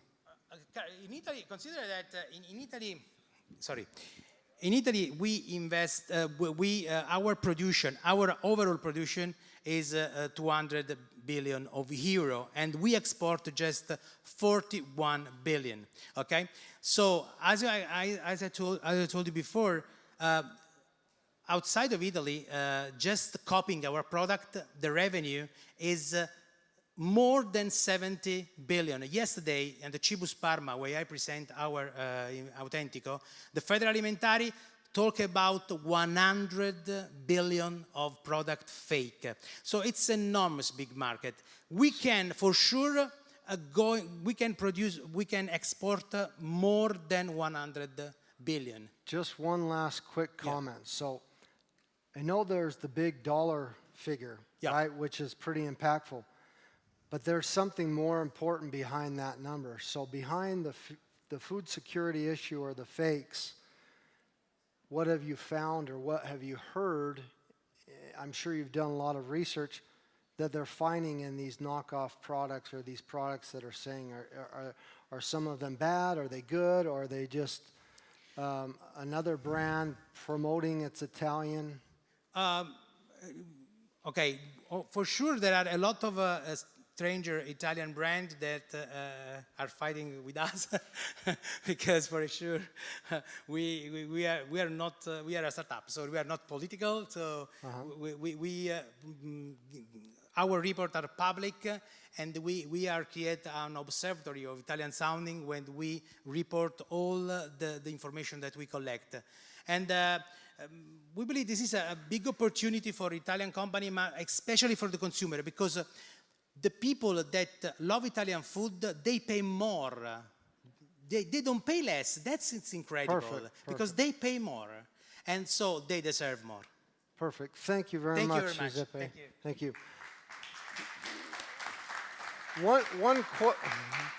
Thank you. One question, the reason why I asked that is usually we hear these statistics in these big numbers, right, and dollar figures, but there's usually always a factor behind that. So by the way people are employed and how much their wage is paid, if the company is cheating on emissions or on the type of food product or the type of branding, yeah, there's a dollar number in the market that's affected. But there's usually always an individual or something behind that that's also affected. Let's talk about real quickly in 2015, the Dieselgate from Volkswagen. How many cars cheated on the emissions? Well, and then they were fined billions of dollars. We hear about those dollar figures, but what we don't hear about is behind that cheating are people who die, people who lose their lives, and it's 10,000 people. And same thing with food security, and some food security or authenticity. Usually if a company is willing to cheat or do something like that, not only does it affect the bottom line in the dollar, but it usually means that the employees that are packaging those products are probably not making a good wage because they're cutting corners and cheating somewhere else, or many other reasons. And there might not be a case like that specifically that you know about, but that's where I want you all to think a little bit further and out of the box so that you can understand that it's not just about money and these dollar figures, that there's human beings and people behind that that are much more important. So I would like to invite our last speaker up to the stage, Johan. He is from Food Pairing, and he's going to tell us some very interesting things. I met with some of his colleagues in Amsterdam at Food Innovate, and it's a very great company. So thank you very much. You have here's your changer. Thank you. So, hello everybody, good afternoon. My name is Johan. I'm co-founder of the Food Pairing company, but I'm also co-founder of the Sequoia Group. I run together with two colleagues, two co-founders, a group, we call it an ecosystem of food companies, food startups that fundamentally want to change how things are going into the food industry. So it's really our goal to enable startups to think sustainable, healthy, but most of all flavorful nutrition and bring that to the market. As you can see, the sequoia tree is the symbol of our group because we have a long-term vision. And I was asked to bring a speech on Industry 4.0, which is, as we all know, the fourth revolution of industry. And basically it goes about the digitization, how digital will transform virtually any industry. So I was asked to bring a talk about that, and I will give you two examples on how we do this in two of our, and let's say the whole group, how it's embedded through digitization, how digital culture is part of the core of the companies. It's quite shocking that if you know that from the 100 most innovative companies in the world, there's no food company there. There's no single food company on there. The top, we all know the top, which is the Amazon, the Googles, the technology companies are up there. And food is really struggling very hard to get at least even a mindset of digitization. And the speed of which a technology company goes versus a food company is like Formula One versus my kid on on a small bike. So this is why within the Sequoia group and the companies, it's really at the core a digital company. It's an IT company. It's a virtually different environment. So these are the founders, Bernard, Peter, and myself. And so why did we start the Sequoia group? I think we all know there's a lot of challenges in the food system. It's virtually out of balance. And if you look at it, our daily diet has a direct impact both on our health, on the costs of their health, obesity and things like that, but also on the environmental impact. And so if we know that, we can know that everybody can actually make a change on that. We all know, everybody in this whole room, and a lot of people out there know that we actually should eat differently. Basically, it's quite simple, but nobody wants to change their habits. And they won't. Firstly, they won't. So we need to eat different, but nobody wants to do it. So changing habits is extremely difficult. Extremely difficult. And it won't happen until, and that's really the key, flavor. Until the food really tastes good. I won't buy into vegan products if they really taste bad. If I have to sit in the morning and in the evening and add this horrible burgers, which are also processed with a lot of junk in it. So you really don't buy into that. The consumer doesn't buy into that. So flavor is really at the core. So in the group of companies, we started to digitize flavor. Flavor is for us the whole ground, the whole starting point to make a revolution more in the food sector. And flavor has been a bit at the back of the interest of the food sector in the last years. It wasn't really important. Fruits and vegetables were grown not for a flavor point of view, but really from a yield. How fast can it grow? How round, the shape, the color, but not on flavor. And it's crucial because flavor in nature is always linked to nutrition. So flavor equals nutrition. Omega-3 fatty acids have distinctive flavors. So bringing all this back is we started a breeding program, but as an IT company. So we looked at breeding, classical breeding, but we added IT guys, data scientists, to find out what is the way to speed up the breeding process. We didn't have time. So we had a a program, and with data scientists, with IT mindset, a culture, bringing them together with breeders, we started an intensive program to grow vegetables and fruits fully focused on flavor. Flavor, flavor, flavor. And then also having better nutrition. And with these products, we created a range of, which we hope to bring to the market in 2019, a range of plant-based products. Meat replacers, dairy replacers, and other stuff. So the approach that we think to get people to eat different is plant-based foods. It's obvious, we see it all happening, but they haven't got the sources, they haven't got the resources. If you want to make a good soy milk, but the soy where you start from is really bad, hasn't got any taste, you need to process it a lot to get to some viable product. Personalized food recommendations, this is where food pairing comes in.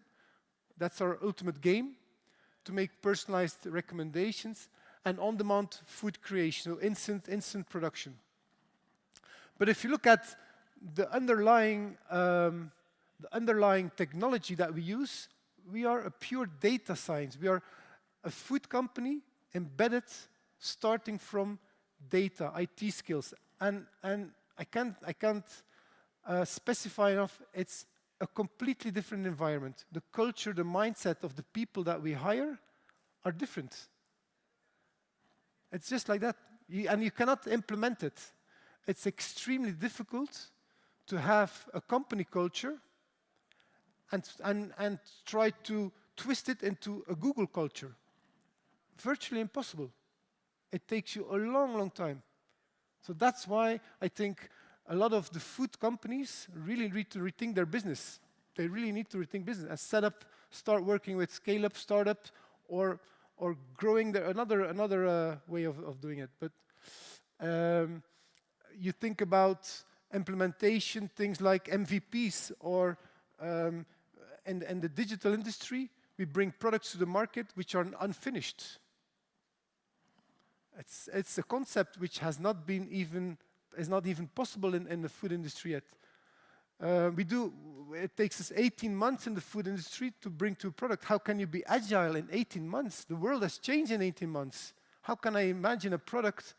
So it's a lot of techniques that can really be implemented from how software guys think into other companies.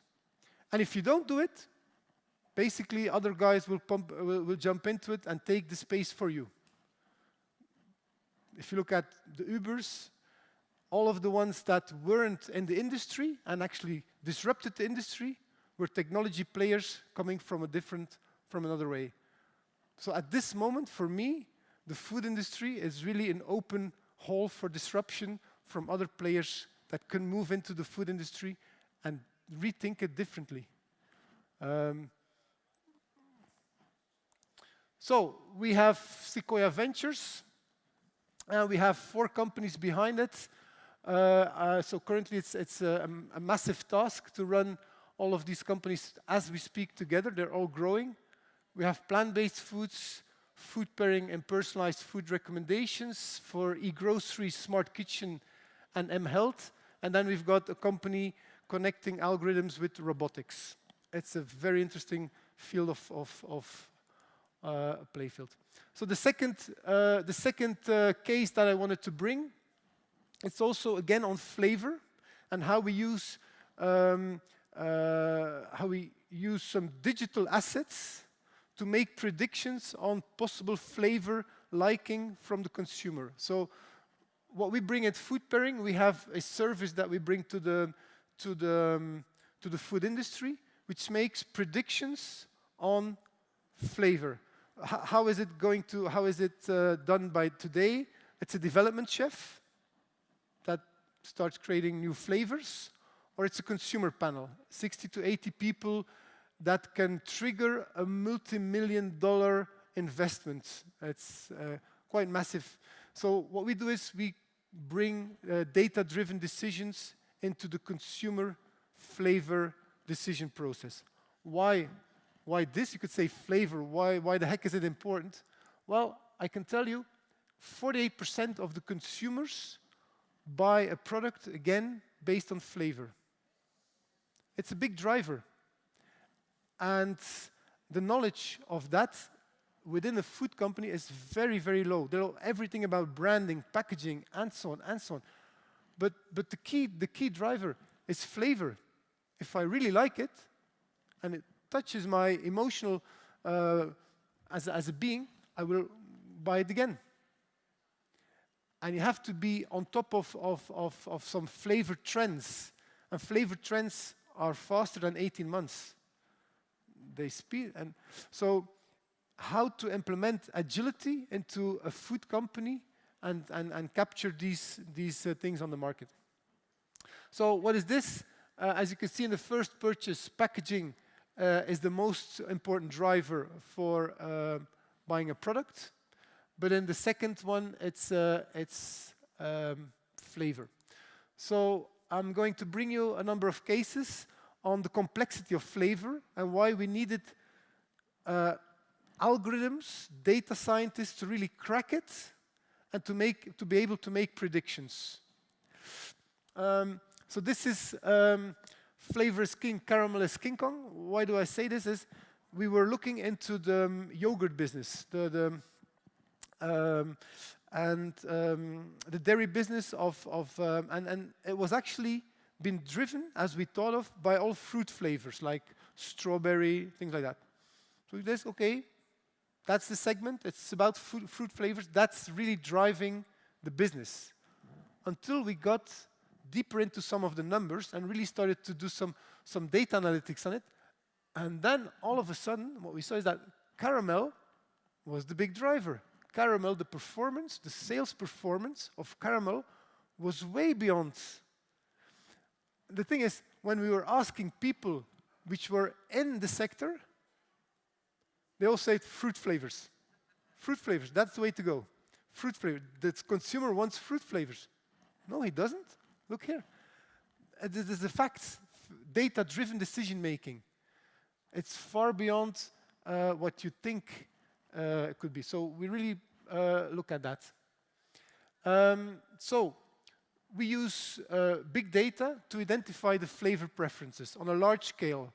So we've been gathering data sets, millions of data sets. We have a roughly 3.5 million recipes which we scan, and 200 million social posts on flavor and food in general. So that means Instagram, Pinterest, and it gives us a massive amount of what are people liking, what is interest, or where are they going in. And if we combine that with our scientific data, our digitized flavor data, we combine it with retail, and preferably also with the company sensory and sales data, you have got a predictive model. I think 3 on 4 products in the food sector fail. If you go with this story to a Volkswagen or a company in the automobile sector, this is like say, you will make 4 cars and 3 of them will fail totally. Oh no, it doesn't happen. They know exactly what a car will do and how the performance will be. Virtually today, not a lot of big new introductions of cars really fail. They know very well their game. And it's not on a trial and error base. It's really based on facts. So what would we bring? We bring a prediction model. For example, this could be a brand which is bringing a cold brew coffee to the market. It's a coffee with, and they ask, what flavor should I launch? I don't know. I'm going into the UK market. I have no clue whatsoever. Help me. Make a suggestion. Can you use this? And so we use a couple of metrics, matching, trend, popularity, familiarity, which enables a scoring and virtually says, look, these potential combinations, this flavor, could have so much impact into the market. It would trigger this amount of volume into the market. So we need to correlate this with the retail, with the sales data. So go a little bit more into depth into the aspects of the flavor. So this is an important, an interesting case study. Kit Kat with soy sauce was an extreme hit in Asia. Extreme. It was really, I went through the roof. So are we able to predict this? Could we have predicted this? So the answer is yes. First of all, we, as I said, we digitized flavor. So we have the chocolate of Kit Kat, chocolate, and we have soy sauce. So our basic algorithms calculates if there is a match between the two of them. So it looks at aromas which are both present in soy sauce and chocolate. And if that's the case, you've got a potential match. So it's, and if you look at chocolate and soju, that's the Japanese for soy sauce, you could see that the best pairings for dark chocolate, on 68, we've got soy sauce, which makes sense. But that's from a scientific point of view. That doesn't mean that it would be successful into the market. So we need to add other dimensions into it. The second dimension is associativity. Associativity means if I put these two ingredients into the market, with the consumer, I think the best thing is, does it appear together more frequently than isolated? So is it already common, known into the market, like basil and tomato, for example, which is that's known. Everybody knows that. But oyster and passion fruit, or strawberry and parmesan, for you, that's a super nice, really, super nice combination. So, but this has a low associativity score. So you need a high associativity score. If you want to be successful, you need a high associativity score. So if you look at soy and soy sauce and chocolate, milk chocolate has a big associativity with caramel, and that's exactly the flavor compounds which they have in common. So soy sauce and chocolate have caramelic compounds in common. Of course, also the associativity between sweet and savory is high in Asia, but also they already know, they use already soy sauce in desserts. So for them, it's not a strange thing to have soy with chocolate, or soy sauce with chocolate. Popularity, we need to know how popular it is. I see. Soy is immense popular, but also is it trending? And that could be totally different. You could have a very popular ingredient, but which is not trending. And this is why if you have 18 months and you launch it in 18 months, you need to have a very good predictive model to know if it's still on the trending side. So that's a very important one. So there we need a lot of data to do this. And so this is the complexity that we work in. It's the flavor itself, the popularity, the trend, associativity. It's too much. There's too much data points. Impossible to do it unless we get an IT mindset, Industry 4.0, to bring it together. And then we're on the both sides. We've got people, chefs, doing a trial and error, and you've got IT guys, data scientists, making data-driven decisions.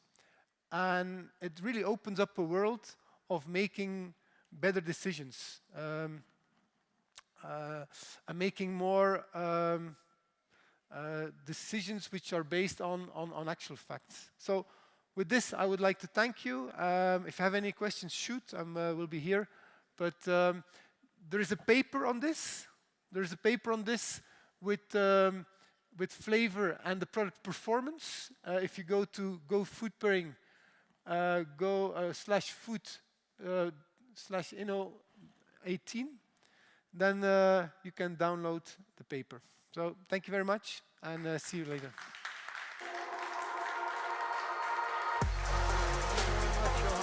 I appreciate it. Thank you. Okay, that's the end of our session, and I want to thank you all very much for coming. I want to make you aware of right outside the door to the right is sustainable wine, many different types, and I hate to say open bar, but it's open bar, so try out some good sustainable wines. And then there's also a little photo shooting corner. It's called Food Fighters, or One Face, One Mission. And so you can get your photo taken and place comments about how you feel about globally reforming food, how you feel about food and sustainability, and what you want to do to fight the revolution to make sure that we can feed everybody down the future. Some takeaways, a sustainable takeaway for yourself. Thank you very much for all the wonderful speakers and your time. Thank you. One last, I want to thank AHK and also Lavinia Lorenzetti for the event, for this planning of all the speakers. Thank you.